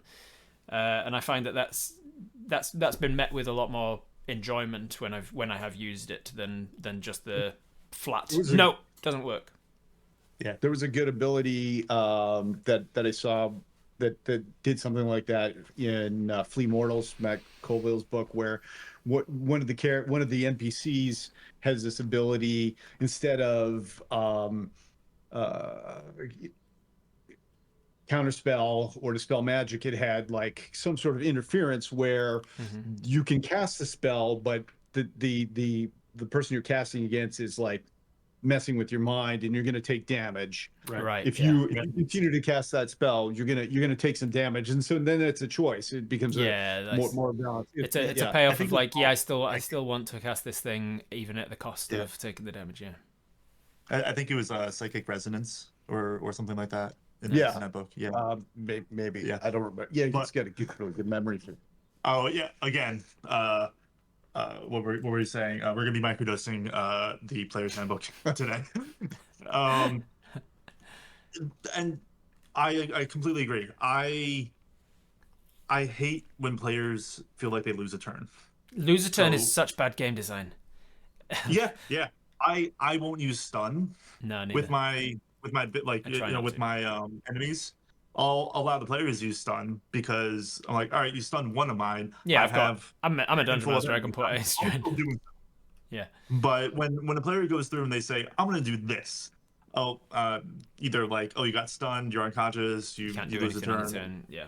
I've even taken that to when you're at 0 hit points and unconscious and dying. I just like, you're still alive. You're still alive. You're able to crawl, but you're able to do nothing else. You can move at half your movement speed and do nothing else. I ask them for a life memory that flashes before their eyes as they're dying, to keep them involved on their turn, to keep them doing something. I say you can crawl up to half your movement speed, and you can choose to take an action still. You can choose to still cast a spell or make an attack or something, or even take the help action, but doing so is an automatic failure on a death save.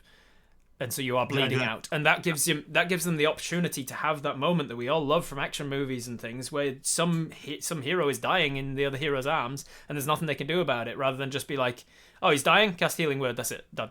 It's like, gives them that opportunity to be like, I sacrifice myself, go, I'm gonna cast this big fucking spell and die and whatever. I even do the same with healing. Like, you can take an action to heal yourself when you're down, but doing so risks getting a lingering injury, so that there's still some payoff to having been dying. That's because the way I think I mentioned it was it's even a choice. Even if you choose to still do the death saving throw, even if it was like like normal mechanics, it's still the player's choice to do that. They still had a choice to take that fail, and I like the lingering injury, because that's always been like a sticking point for you can do a heroic action. All right, I will heroically drink my healing potion. Yeah, right, exactly. Yeah, so I say, like, yes, you can do something that will heal yourself, which is, breaks the game design and counterbalance of Dungeons and Dragons core mechanics, but the payoff is I use a lingering injury table where you still roll a d10, and on a 6 or less you get a lingering injury that like could mess you up. And I've got a whole lingering injury table on my I don't have it in my... Oh no, I do. It's right here. I've got on the inside of my personalised DM screen, I've got my lingering injury table, which is... Where is it? I have them roll a d8 for whether it's in their head, their ear, their eye, their skin, their ribs, their gut, their hand, or their foot. And then if they get a minor injury, they just get a headache or tinnitus or fuzzy in one eye sort of thing, and then they've got rules about what all of those mean. If they get serious, it might be concussion, damage, permanent damage to the ear, or an internal bleeding. And then a major like properly serious problems is like you've broken a wrist, you've lost an eye, or you've broken 1d3 ribs and stuff like that. And then each of those has different mechanics and rules about like you are making Constitution saving throws every time you try to do anything strenuous, or you're moving at half speed if you've broken an ankle, or all those things. So it can be pretty detrimental to have a lingering injury in my games, and you don't necessarily want them. Yeah, exactly. And I was even thinking, just like off the top of my head, with the new 2024 rules of exhaustion, giving exhaustion, I think, would be a lot more easy too. Be like, all right, well, you went down. Yeah. You brought yourself back up. You're gonna take, you could have a whole table for it, but like let's say 3 levels of exhaustion, so you're at -3 now. Yeah. Um, And when you get to have a break, I've always enjoyed the idea of exhaustion more like fatigue. Like it can go away if you have a breather. I've always thought about putting like a new condition in called fatigue that's like not quite as debilitating as exhaustion, but you can get rid of it quicker. Like it's a little bit like you have disadvantage on everything until you have 5 minutes to sit down and take a breath. Yeah. Well, if they stick with the new rules, I think that was in another Arcana for 2024. The exhaustion levels, it would now be like 10 levels, and it's just easy to remember. You just get a -1, 2, 3 to all your die rolls. Yeah, it's smart.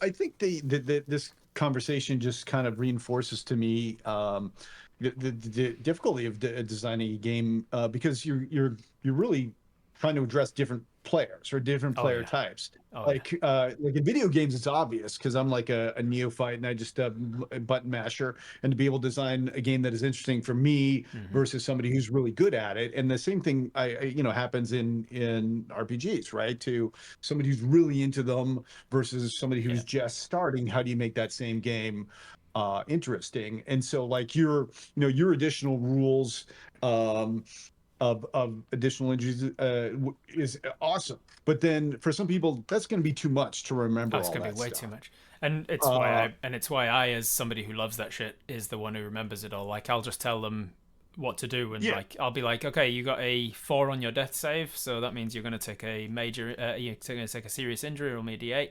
Okay, it's going to be a serious injury of the gut. You've got internal bleeding, and then I'll keep a track of what that means. I'll tell them, hey, this is what it means. You've got disadvantage on anything constitution based, blah blah blah, and it will go away if you XYZ. Like if you heal for this many days, or you take this many days downtime, or you cast a healing spell of this level or higher. I'll tell them what they need to know, but then I will try my best to actually be the one keeping a track of it. They don't need to understand all of my rules if I'm introducing the rules. It's my job to keep a track of them. You can do it because you're the perfect DM, right? But, exactly. I think it also depends on the DM, right? Depends on the players. 100%. Depends on the DM. Yeah. I was also gonna. It's one of the things that I've always wondered about why they didn't do it, is because it would be great for like extra money in their pocket as well. Like they did it for the first edition of D&D when they brought out basic and advanced versions of the game, and then they carried that on into second edition D&D. They brought out the basic rules and the advanced rules for the people who like simple. I'm a casual gamer, I don't want to think about things. I could just as easily replace D&D with a video game or a jigsaw puzzle. I'm just hanging out with my friends and it doesn't really matter to me. Versus like I'm all about the Dungeons and Dragons, and I'm investing in the character and the mechanics, and I want to know exactly what I need to roll if I want to tie up a guy underwater. Like what is the check there? Like the advanced version and the basic version, I'm surprised that they didn't carry that on through all the editions and do an advanced and basic version of 5e rules, because there are some people who love the simplicity of 5e and go, oh, it was so accessible, it's so much easier than earlier editions to pick up and play. And then there are other people who like move away from D&D towards more crunchy systems because they want some more crunch. There's a lot of things in 5e that's just like the DM will make up a rule for how this works, and there's no guidance for how to do that. Why not have the guidance in a whole other rule book? My guess the answer to that from their perspective, what do I know? But is like the different classes, right? The subclasses, right? The champion fighter versus battle master, right? So yeah, if you're new and you just want something easy, you play the champion. If you want the crunchy, you take the battle master. But also, and I think because we're talking a lot about home rules, that's also sort of what happens too. Maybe they're just like, if this is something that you want, you're going to just make up a rule for it. Though there are plenty of folks that I know do not use encumbrance in their games. Don't keep track of arrows or bolts, which are part of the rules. So I think like at some point like they might just be like sort of like in the middle and like choose a lane, like either make everything super simplified and be like there's no rules for suffocation, there's no rules for encumbrance and stuff in the basic version. It's a nice easy rule. And then if you want rules for how encumbrance works, check out the advanced 5e where we've got rules for how to tie somebody up, and we've got rules for the slippery like tables for the different slipperiness of different surfaces, and the way that can affect your jumping speed or whatever. Like, I feel like they're missing a trick by not just doing Dungeons and Dragons, like, because as you say, Paul, they definitely do have in their design, their game design for the player facing side of the game. They do have, if you want a simple race, play human. If you want something that's a little bit more complicated, play something that gets level spells like a tiefling or something. You get one spell at level 1 and then another at level 3, and that's all from your race. That's not even tied to your class. And if you want a simple class, play a fighter. If you want a complex class, play an artificer. They've got the options, but for dungeon masters, they just don't, and it feels weird to not have the game designed to be like, here's all of the crunch if you want the crunch, and here's the simplified version if you don't. So I mean, I don't know. I listened to their preview thing. Apparently, the first 2 chapters of the DMG, the first is going to be the basics, and the second one is called running the game. Maybe that's what it's going to be, right? That the basics will just be like for the new DM. This is the basic. This is what you need to know to make up any rule that's not in this, but you can play a good game just with this chapter. Maybe that's how they go with it.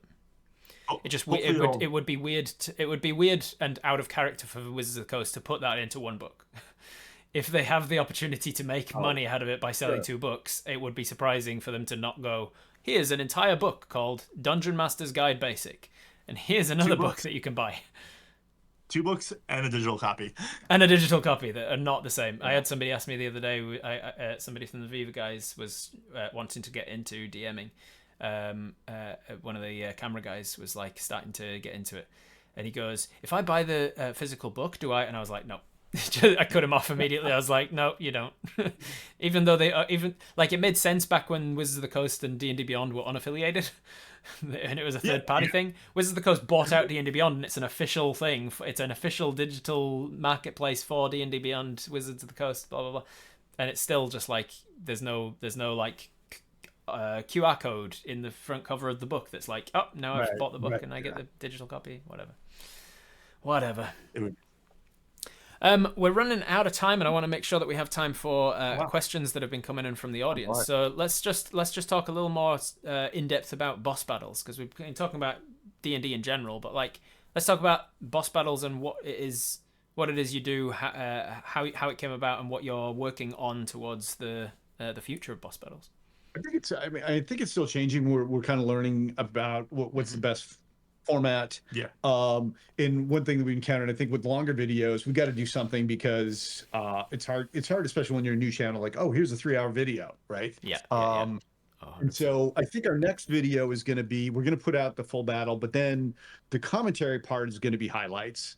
One for our commentator to save him from having to watch a 3-hour video, but then also for people who want to tune in for the commentary. So we're going to try that out. And then the other idea that I had for coming up that I alluded to in those Earn a Vampire Ashes shorts that I had was we're going to try and start a league. And so the league is going to be 5 different teams, so there's going to be recurring players that play as a group, the same characters through levels, and each of the 5 teams gets one match at tier 1 at each of the tiers, and the different matches will be level 1, 2, 3, 4, 5. So there'll be 20 games. And we're going to figure out some way. I mean, it's mostly going to be subjective, right? To rank how people do in their individual battle, and it's going to be comparing apples and oranges. But there's going to be some element of like how much damage, how many did they reach the objective, how many turns did they miss, how many and some subjective stuff, and then so try and like come up with the table. So this would be like to continue the sports metaphor, create a league that way. So there's already some of those statistics that we're already capturing, like a 2-hit ratio. We're capturing like if you're forcing saving throws, if the opponent fails saving throws. So I mean, there's a lot of other stats that we can really pinpoint on and think, I'm very excited for this. Right. I think it's going to be fun. One of the reasons is I'm also hoping others are going to be excited to kind of follow along their either preferred team or members of a team, and to be able to see one, how they work as a team, and like how they also evolve Right. as they are starting to play together and get to know what each other is going to do. See the different spells, and then I think we're gonna have a draft where the the first person gets to pick their their favorite character. There's only gonna be one subclass of each type of character, so there's gonna be some benefit to going ahead. And so I'll be interested to see, for me, if those type of things that happen in sports are compelling for people to watch, or will there still be like zero people? Well, the other piece too is I'm really looking forward to people being able to kind of follow along those different subclasses or classes and learn through that, like through those battles, some of the things that they do, some of the strategies they have. Right, that they can see at each level what the different things do. Right. Yeah. Have you been in touch with Johnny Stanton at all? Who I assume you met at Utah? Like he was one of the roaming guys like me, because he's obviously big sports guy who's also into D&D nerd stuff. Seems like a great person to get on as a commentator if you did meet him at Utah. We fortunately, I don't think we had the opportunity to. But I think he was too buff, man. Utah was a blur. Utah was a blur. It was a big one, wasn't it? Yeah. So many things were happening. So. No, but we could definitely, he would be a good commentator, and that's the other thing in the league thing, to have like try and get different commentators, of course, to come in for each episode. What was the because neither of you are big sports guys outside of sports commentary, right? So like why did you have this sort of sports commentary kind of bent on what you do?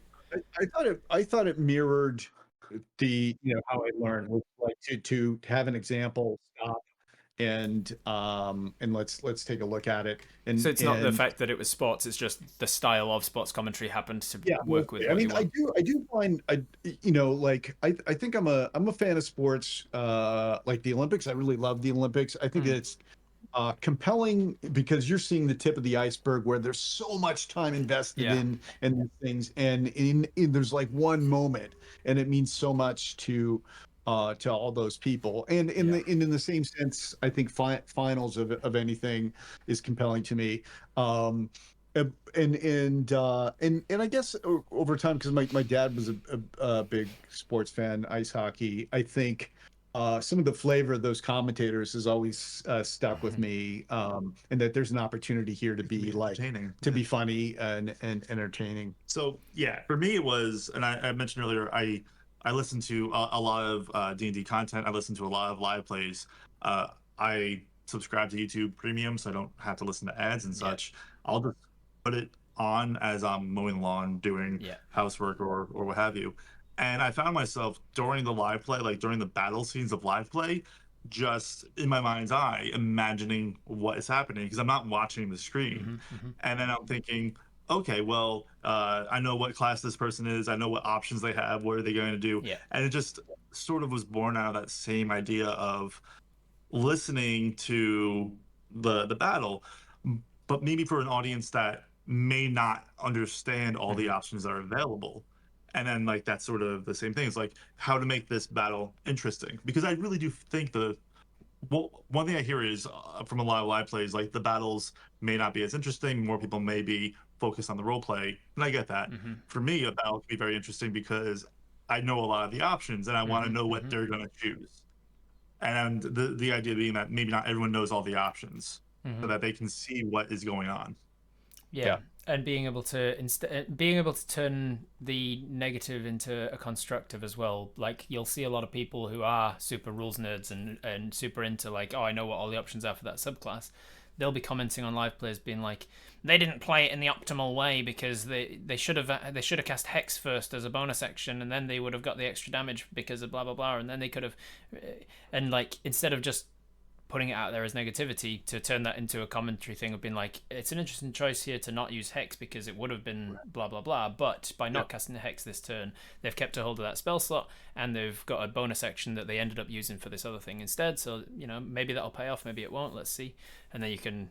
It's a risky choice, Gordon. Let's see if it pays off. Like, turn it into a sports commentary thing, makes it more constructive, and even if they don't do something else instead of, in lieu of casting Hex or whatever, you can go.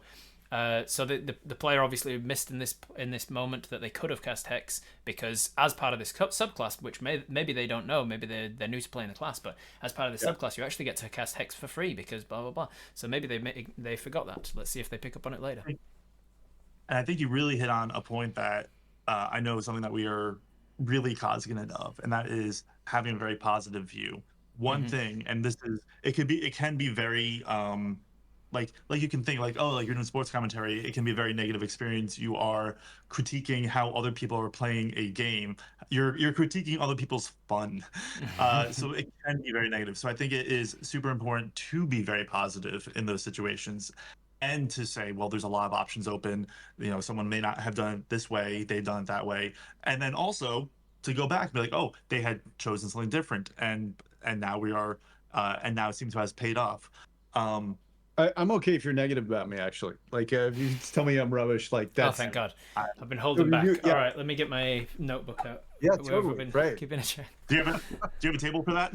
Yeah, I got a table. Roll for which part to be negative about first. Yeah. But it's also really important, and I think just for the hobby as a whole, to spread more positivity than negativity. Where we might be talking about a battle, we might be talking about how players are having fun, and it's more to help others learn than it is to necessarily say someone did something or the right way for someone to have done something. I mean, that's almost all. I don't think I've encountered any. I guess Reddit. If you want them some negativity, you can go there. But like mostly, everybody is like super nice. Like, have you ever like physically met somebody in D&D who's a dick? Like, I just haven't. No. Really, I mean, yeah, like these couple of guys in Utah, right? Yeah. Oh shit. Yeah, one of them had like a big mustache on. I wanted to ask about that. Where did the character Stan the Barbarian come from? Stan Produce, yeah. So we're never in the same room together. He came from I think a couple different places. One, because I lived for a long time in Texas, and so that there was that Texas thing, and then one of my favorite books.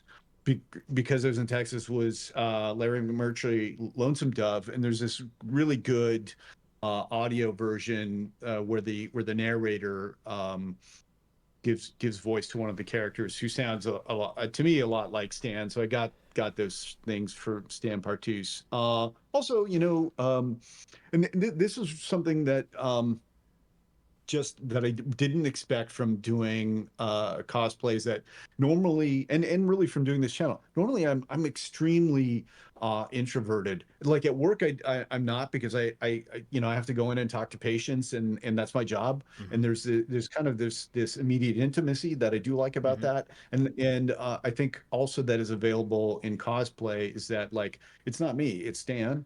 And it can be really like totally, I think that's not an uncommon experience, right? That introverts can find this space to be outward facing, and that I think that's a lot of D&D, and you probably see that, I think, at the guild a lot too. Going back, absolutely. I think it is a space that we can just kind of explore. Earlier I was saying I have ADHD, neurodivergent. I think this is a fantastic hobby to really explore social situations in a positive setting, as long as like it is a positive setting where your bard doesn't get his thumbs cut off in the first 5 minutes.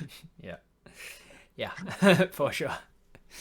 Awesome. Well, one last question we're going to get into is the sort of long future of boss battles and where you hope to go, like blue sky into the future. I just want to, before we get into that, just remind people I have been collecting the questions that have been coming in with the Ask a Question redemptions. They go in automatically into a redemption list so that they don't get missed. So if you've got any questions for me, Rob, or Paul, please do redeem your questions, and we'll get to those in a moment. But let's talk long future of Boss Battles, where you see it going in several years' time, where you'd like it to go. What's the sort of blue sky ideal future for you? I'm interested to hear what we have to say, Rob. Yeah, so I wanna kind of continue growing it organically, and I think that's something that we've seen, at least in the past 7 months that we've been running it, is understanding, like, getting our footing, understanding more about the space, changing, growing, why we're talking about doing leagues, and just see where it goes and see what the community is like as well. As we go along, one of the things I would really like it to be is just a source of where people can learn more about classes, about the crunchiness and about the rules, stuff that I genuinely enjoy talking about. And just be able to kind of search the videos and get an understanding, because there's a lot of theory crafting and understanding of like how something can be done, and then it's different when you actually see it in live play. Yeah. I think for me, like, my thoughts initially were like, I want to do this for an amount of time that really shows that I've like done my best doing it. Like, reach a point where I've got past the initial learning curve, which I don't really think I have. It's still pretty short amount of time to be creators, like under a year, and be like, yeah, we got this down.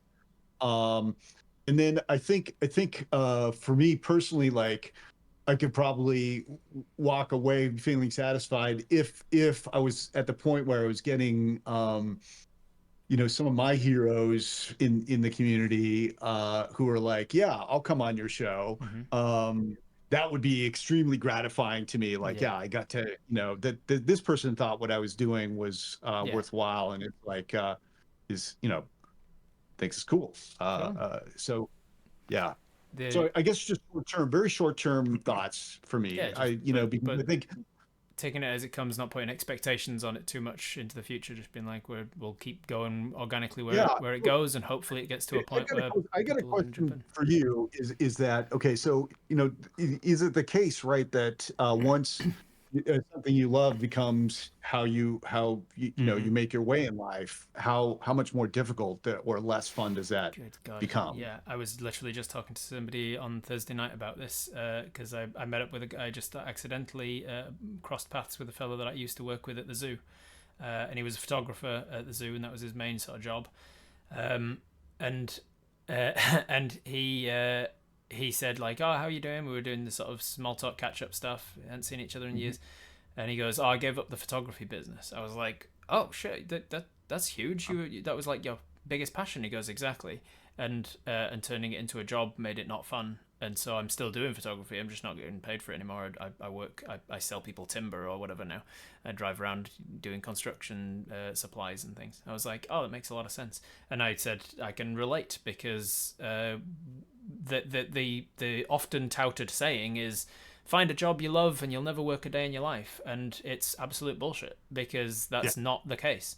Find a job you love and you'll never stop working. Find a job you love and you'll never be able to understand the boundaries between your work life and your real life, or your social life, or you'll never be able to turn off. I recently got denied for a certain type of medical insurance because they asked me how many hours I work a week, and I was like, all of them. And they're like, what do you mean? And I was like, I don't know how many hours I work, because I don't work a 9 to 5. I don't clock in and clock out of a job. What do you count as work? Do you count just catching up with Discord from my friends who are also content creators? Because that's technically networking. That's all part of the job, but it's not like work hours. Do I count my lunch hour? Because while I'm eating my lunch, I'm also watching Critical Role or something. I'm watching live actions, or I'm listening to Dimension 20, or I'm like, do I count that as work? It's kind of work. It's related. Do I count the times that I'm thinking about Dungeons and Dragons in the shower? Like, if I'm thinking about that, this is all my job. It's my job. My job is all of my life. I live, eat, and breathe Dungeons and Dragons and tabletop role-playing games. I'm always working and I can't turn it off. And when I am doing something with friends, often the topic of tabletop roleplay comes up, even if we're not actually actively playing it, which we sometimes are. So like if I'm playing a home game, is that part of my job? It kind of is, because it's practice. It's practice for the thing that I love doing. It is something that I love doing. So the element of that saying that's like, you never work a day in your life, it's the essence of you'll never feel the trudgery of having to go to work. That's what they're saying is kind of getting at. And yes, I can agree with that. I don't feel the trudgery of having to go to work, but I do work a day in my life. I work every day in my life. I work weekends. I don't have days off. I don't have a day where I don't think about Dungeons and Dragons at all. Yeah. So there's definitely tough things that come with it and great things too. Yeah, so I guess that's one thing I'm certainly wary of. I've already got one of those things, right? With one of those places, right? So I definitely want to keep it fun, unless it makes an insane amount of money, which is not going to happen. Awesome. Well, I could chat with you. Sorry, go on. Oh, sorry. I was just going to say, one thing too is that if any of the viewers want to get involved with Boss Battles, we have a Discord channel that we usually just ask people like, hey, is there anyone available at these times? That's kind of how we get our players. Awesome. So if you see, in Boss Battles, we just have a really good community that just loves playing D&D, and a lot of times we'll just put out a call and be like, hey, who's up for a game? Right. That's awesome. That's awesome. That's the way that you actually source your people is like straight direct from the community. It's a very good way of getting people involved in it. Yep. If you want to hang out with these cool dudes, it's easy. If you want to play some free games of D&D, yeah, man, and then get analyzed as to you're playing it correctly. Right. Yeah. All right. So we have several questions that have come in over the 2 hours of conversation. So let's go through them, shall we? Fancy Unicorn asks, "What is your controversial D&D 5e opinion?" For the comments.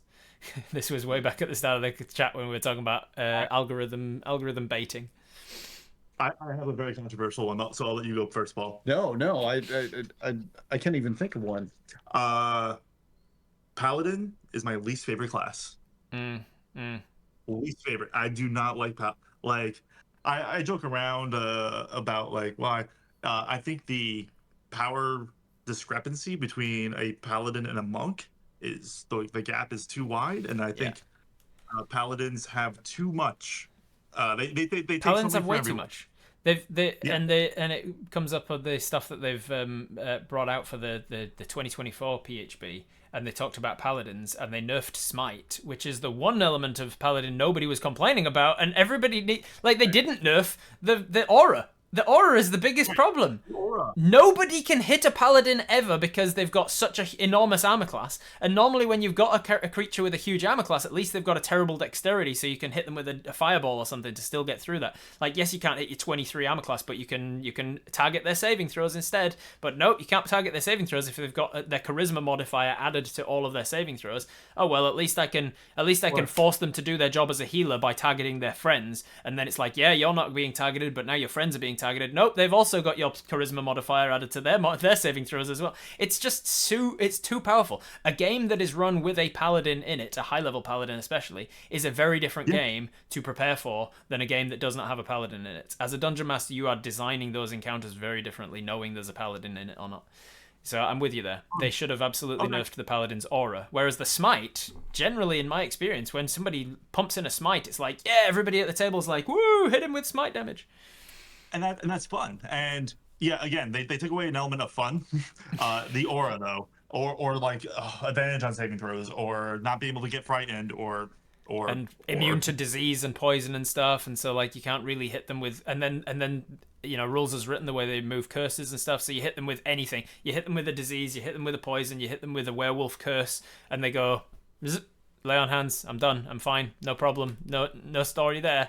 Yeah, paladins are a bit of a pain in the ass sometimes. They're a bit of everything. I've always said that the paladins are an everything class because they're healers, they're tanks, they're damage dealers, they are spellcasters because they can do some spells if they choose not to just use it all for smite slots. Yes, I'm with you on that opinion. And in a similar way, I guess, my controversial opinion on the other end of the scale is that monk is one of my favorite classes. I love monks, and I think if you play them right, they are incredibly powerful. And that's a very controversial opinion because everybody talks about how shit they are, and I'm like, I've won multiple PvP battle royale sort of tournaments as a monk against spellcasters and such because I know how to play them. Yeah, and you can build a monk for that on PvP. Oh, Though yeah, for sure. I will still argue if you have a monk and a paladin in the same group, that is a huge power Oh gap yeah, definitely. for just building an encounter. Yeah. Uh, Definitely yeah. different classes. So those are our controversial opinions. Did anything come to you, Paul?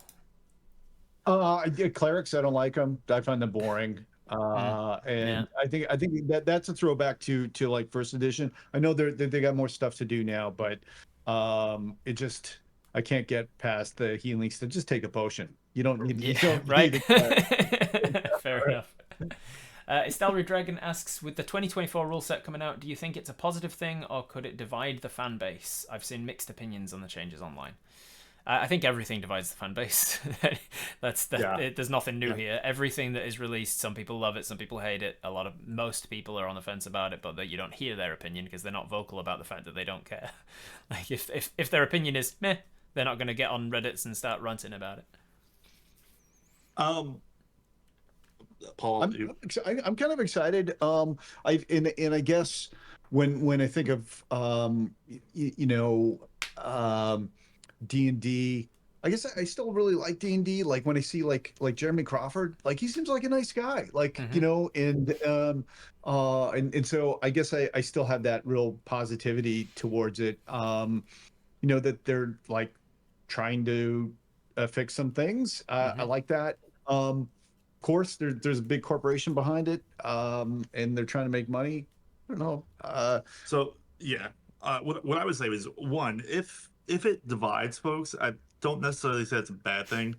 People usually argue about things that they care about. Sorry with the thumb. People usually argue about things that they care about. So if there is like this division between folks, it's because they care about it. If they didn't care about D&D, they just wouldn't talk about it. Yeah, exactly. And then I think they're doing a lot of really good quality of life improvements from what I've seen so far. From what I've seen come out from the Unearthed Arcana, the videos they put out the last few weeks, they're taking a lot of what they had in supplemental books like Tasha's. I know I made a joke about that earlier, like the next version is just gonna be Tasha's redone. Tasha's redone, basically. That's one of my biggest pet peeves about this whole situation so far is that every time they go, we've got this brand new feature. It's this thing that was in Tasha's Cauldron of Everything 4 years ago. It's not brand new then, is it? We've been playing with it for 4 years. Stop calling it brand new. Yes, and any new players, though, don't have to get that supplement. They don't have to go to another source. There's going to be another supplement, though. Don't get me wrong. I'm happy that they are including some of the stuff from Tasha's in this PHB. I'm just pissed that they're calling it new. It's like it's not a new feature. We've been playing with this for 4 years. And also a lot of the changes I don't think will divide people because a lot of the changes are just Wizards of the Coast catching up to how people play. Like going, oh, potions are a bonus section. Everybody I know has always played it that way. As an arcane trickster rogue, you don't need to be limited to taking illusion spells. You can take spells from any school of magic. Everybody plays it that way that I know, and like similar things like that. It's just like people just play it that way anyway, and they're just kind of putting it into the rules officially. And yeah, exactly. And I don't. And I think a big piece of it too is, like I was saying, quality of life. They just want players to have more fun, which, from what I've seen, excluded with a Paladin Smite, a lot of these two-weapon fighting, being able to do that more easily. It's just like they're listening to people and saying like, what are the homebrews that are popular? How can we make this the fantasy, the heroic fantasy that you want this to be? Here's a question: is it easier to get new players to play the game when there's a book that unifies some things? I think probably, and so it's going to be it's probably better for brand new players, right? Yeah. I don't have to buy 5 things. Yeah, it will divide the community in the same way that 3 and 3.5 divided the community, and anytime a new edition comes out, it divides the community because there are people who go, well, I'm just going to keep playing this. At worst, people will go, I'll play a different TTRPG. the next step up from the worst is people go, I'll just keep playing 5e, like instead of 5.5 or whatever they call it. Like it's not going to be that divisive, because if you don't like the new rules, you stick with the old rules. That's how it's always been. That's why there are people who still play second edition. Yeah. Istari also asks, user interfaces always suck. What is one feature that you would want for your ideal VTT to have? So if you were to design a VTT or improve one that you already use, like Albert Rodeo, what would you want a feature to be? I guess, one that came with more pre-generated tokens, like if that was part of the thing. Maybe, I guess it's so easy to have add-ons, right? In like, that's a natural thing, add on to the tokens. But if it came with like, because I spent a lot of time making tokens, in that and then if maps came with like the more movable stuff, chandeliers, let's get get those chandeliers in there. Yeah. Or things that you could maybe more move around the room easier, to like make it more interesting, or like like I don't want like this clean pristine cottage. I want a cottage with broken stuff, and so you can just throw that in yourself. That'd be I will say this with the caveat that I have not used a lot of VTTs. Like I said, I started looking into them and I was like, oh, this is too complicated for me. So there's a couple things.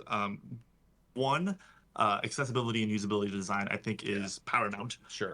So just to make sure that your VTT has ways that, opens up and makes it inclusive for anyone that wants to be able to play, I think that would be top of the list, to be able to have like a screen reader type accessible type VTT. Beyond that, what I would also like is to have scenarios that are already templated, or something that you can work from, so that I would like boot up a VTT and say, all right, all my players are starting in a tavern. Let me just give me a tavern, and like it would have light sources, it might have fog of war, it might have these tokens. Right. It would have everything already set up in like just a generic tavern, so that I could learn a lot more easily how to use it. Right. I'd say that's probably not that far off. Hopefully. Yeah. Yeah, we'll see. I can't even really answer this because I've played so little VTTs. I just don't find them interesting or useful for me, so I don't even know what features they already have. But one thing I do know from the time that I did play is how much work went into the tokens. So I 100% agree with you, Paul. Like having preloaded monsters, to you're not having to make your own tokens as much. Having the ability to make your own tokens, but having them preloaded, it would save a lot of time, especially for people like druids who can wild shape. And then having to go, you're a dog now. Okay, on the fly, I need to find a dog token and make a dog token. Like having wild shape and things just built into it, so that you can click the druid character and go wild shape, and then just have a list of things and go choose a snake. Boom. Yeah, that'd be awesome. Yeah. Right now it's, all right, you're wild shaped. You're this shield token. Yeah. To be able to exactly, shield. Yeah. To be able to click something, to click a monster and go like polymorph, and just click a thing that says polymorph, and then just choose they are polymorphed into a snail. Click a snail token, boom, there they are. Centauri asks, what's your preferred go-to table dynamic when you really want to chill? Team random, best collective storytelling, or team structured story? Let's see if I can pass that out again. What's your preferred go-to table dynamic when you really want to chill? Team random, or best collective storytelling, or team structured story? So random storytelling or structured story? What would you prefer when you're just trying to chill? Oh, I probably structure, just because it's there's less I think sometimes again, it depends on the players, right? I think with the players I play with, the more structure kind of the better, because otherwise they feel under the gun pressure to be like, oh, what amazing thing do I have to say now? And it's a little easier to relax into a game if there's more structure. But I think other players would just, there's a difference between being like relaxed and asleep. Yeah, right. Exactly. Yeah.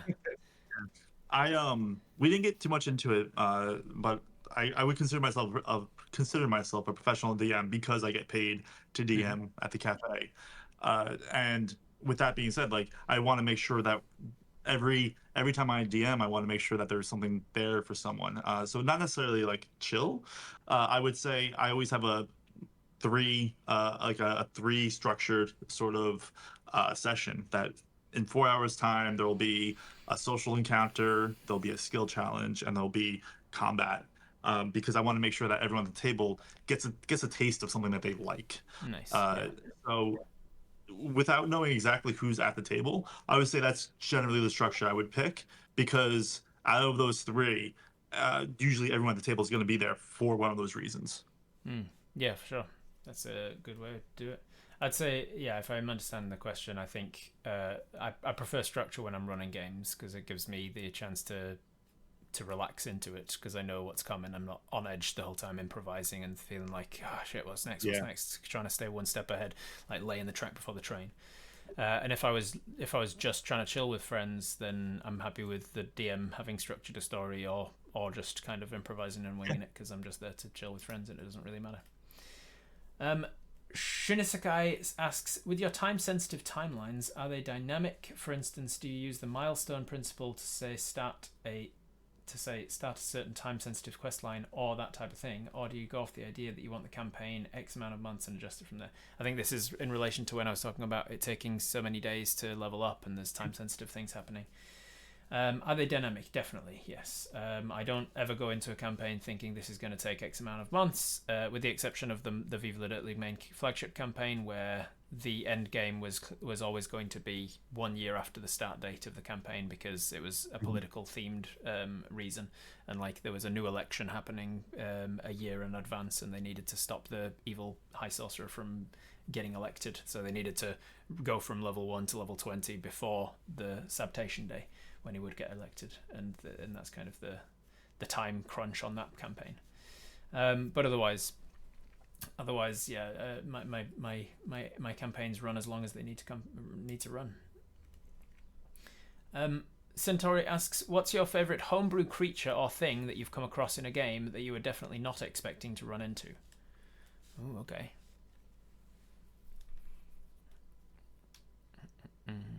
This is something that we haven't made up, right? Something that that you haven't made up. Something that it feels like something you were in a game probably as a player then, by indication, and you've come across something that has been homebrewed where you're like, I don't know what this is. I don't know the stats. I don't know how to handle this. I don't know how to metagame anything here. I'll tell you mine. Mine was a trap that was based on like Eldritch horrors, and so it was a singular pillar in the center of a room. Divided into 4 quadrants, and each of the 4 faces of this pillar had an eyeball set into it that had a cone of vision that took up a quarter of the room, and so the entire room was watched by one of these 4 eyes, and one of the eyes was a beholder eye, one of them was an illithid, one of them was an aboleth, and one of them was the Eye of Hadar. And each one had similar or respective abilities or things. So the beholder had an anti-magic field, and the illithid like made you like take psychic damage and whatever else. And I didn't expect to run into this because I made it, and I was in a game with Dead Aussie Gamer, the guy I was talking about with the Pathfinder shit, and he was running a one-shot for me. And then as he described the trap, I was like, "This is from." You fucker, this is the trap that I made as my entry to the DM challenge a couple of years ago. The DM in 2021, I think it was 2023, something. They did this DM's challenge, and you had to make a trap, and if they picked their 10 favorites, and they went on to like a whole thing. I know one of the guys who got all the way down to the third, the sort of runner up, as it were. And I made a trap for that, and it was my trap, and he was using it against me. So that's sort of my favorite homebrew that I come across that I was not expecting. Yeah, that's cool. Yeah, totally. Yeah, I remember I made a couple of times for that. No, there was some creatures that a friend of mine just put in, like we're in the sewers, just completely not Eldritch horror. They were like turtles with baby heads, like human baby heads, Man. and like it still messed me up. Like I bet. still think about it. Like and like you get there and they were like, so like do we fight them? He's like go ahead. And it was just like what do we do? And then like they started like screaming and alerting other enemies. But it's like, but I don't want to hit it. Yeah, no, it's a So, baby, but it's like a turtle baby. Oh, that's messed like, up. yeah. So like we were like gathering them up and like trying to bring them away so they wouldn't. But Yeah, I cannot do that. That is really creepy. And conflicting tendencies, right? Yeah. yeah, Evil turtle, want to kill it. Baby, can't kill it. Yeah. You know, Yeah. it's Push trouble. it in the water and just let nature take its course. Yeah. Maybe it Give can it swim no- and it's fine. Maybe not. Yeah. super creepy. Yeah. Babies. Yeah. That's messed up, man. Venanzia asks, what are your thoughts on players planning coordinated actions in a battle? Do you expect them to have trained for that beforehand? So like, can they talk on a meta level about like, oh, you should do this because then I can do this on my turn and it'll work together really well? Like, do you go that's metagaming, or do you just allow it because it's like you've been traveling as a group? Yeah, no, I totally allow it. Because for that same reason. The idea being that, like, you know, this is a heroic fantasy. I'm not going to expect players to be as skilled as like a ranger who is the, you know, very like echelon of heroes in this land. So that if you want to start metagaming, you can be like, yeah, like that's what my character you would know like, how to do this. know Yeah, what to do. my character would have that tactical knowledge. He would have that strategy. He would understand that stuff. Right, like you would know, like, all right, well, like you're gonna shoot Hail of Thorns, so I'm gonna go through. I'm gonna make sure that like that there's like a patch there so that it's even like difficult terrain. Sure. Yeah. But if they start talking in game, I always limit that. I'm like, all right, your characters can only give like 1 or 2 word. Yeah, you're in the middle of a fight and everything's happening simultaneously. You can't have a conversation here. Right. Like, yeah, I think it depends, you know, because some of that magic of like creation could really come out of that, and you don't want to stifle that. definitely. Yeah, it's a tightrope, like everything. Yeah, it depends, right? I think I love when players work together with teamwork, and you're absolutely right. If they don't get that ability to like kind of meta talk, then they're never going to say, hey, I'm going to push this guy over near the cliff. Yeah. Can you make ice there so he slides right off? Like that's not going to happen. I think for me, it's got to be like cooperative. It can't just be somebody like telling the other person do this, which could happen.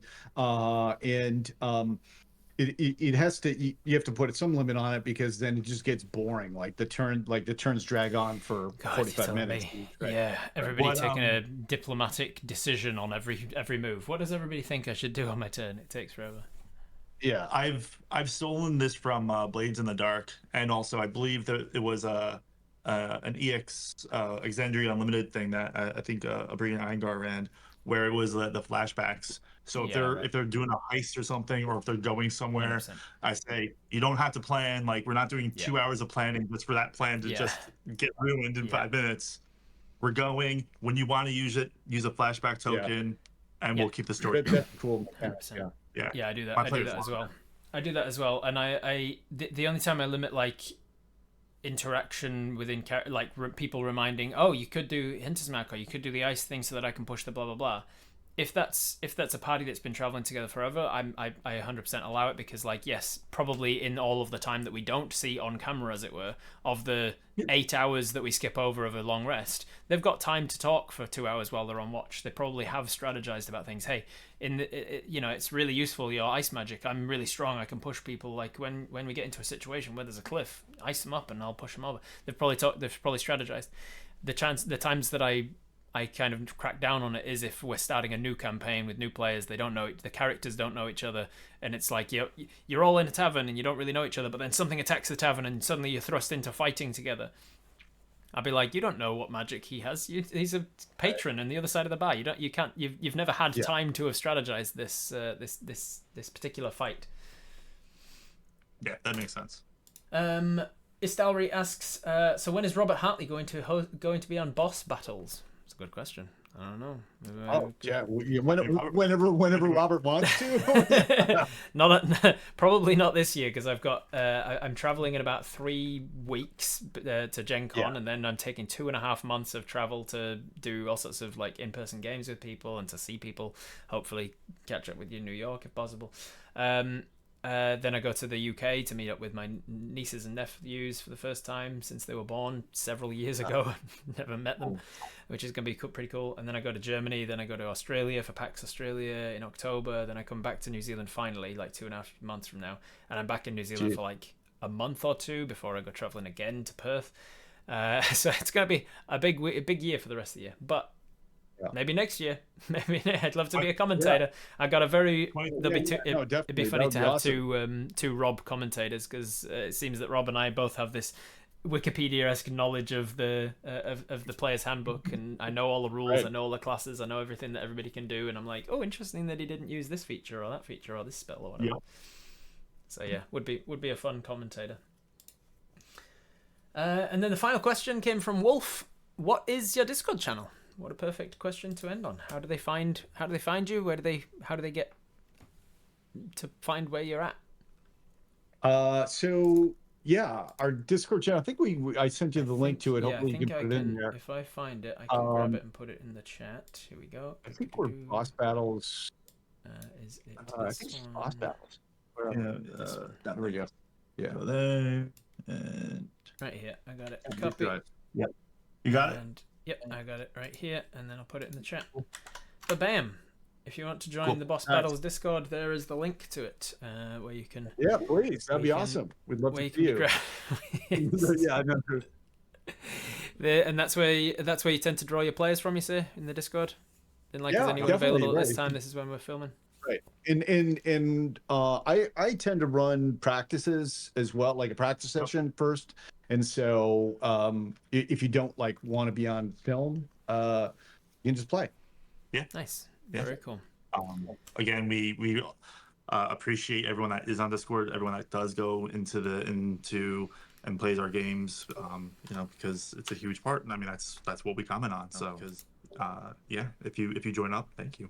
Yeah, that makes a lot of sense. So we're sitting here in our bubble, in our Learman's tiny hut. We're under a waterfall. I hear, and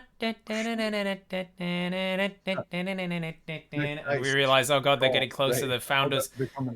The founders, they're gonna surround us and wait for the 8 hours to run out so that they can all attack us. So we got to wrap this short rest up. We got to get back on the road. We got to take this Eye of the Tiger, the thrill of the fight. We've got to take it back to the Thieves Guild. So as we are wrapping up our short rest, putting away our bedrolls and campfires and things, where can people find you? What can they expect coming out soon? Either as Boss Battles, but also individually if you're on Instas or socials or anything. That's something where I'm very bad at. Marketing and being on socials is not. That is something I have to improve on. Yeah, if you're sick or dying, you can come see me at the hospital. yeah.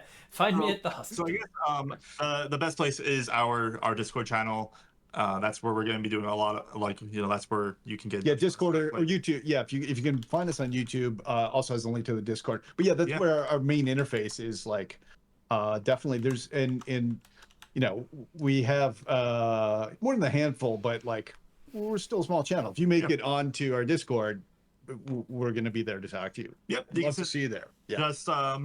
Just send us an ad, just message us directly. Yeah. You'll be able to talk with us on the YouTube channel. Get in the comments, start some fights that has a lot of conversation. Engagement. Say something controversial. Yeah. And you can rip on me. You can tell me that I'm rubbish. I don't mind. Yeah. And tell us that paladins are really crap or really good. Just get that paladin fight started. Yeah. Right. Yeah. And if you're here through other means, if you've stumbled across this stream or you're from the Boss Battles community, I'm Robert Hartley GM. I do Dungeons and Dragons for full-time content creation. So follow me everywhere at Robert Hartley GM. I was lucky enough to get the same handle on all of the platforms. Thank you very much for joining me, guys. This has been a pleasure. I will see you again soon, no doubt. Bye, everyone. Yeah, please. Bye. Hey there.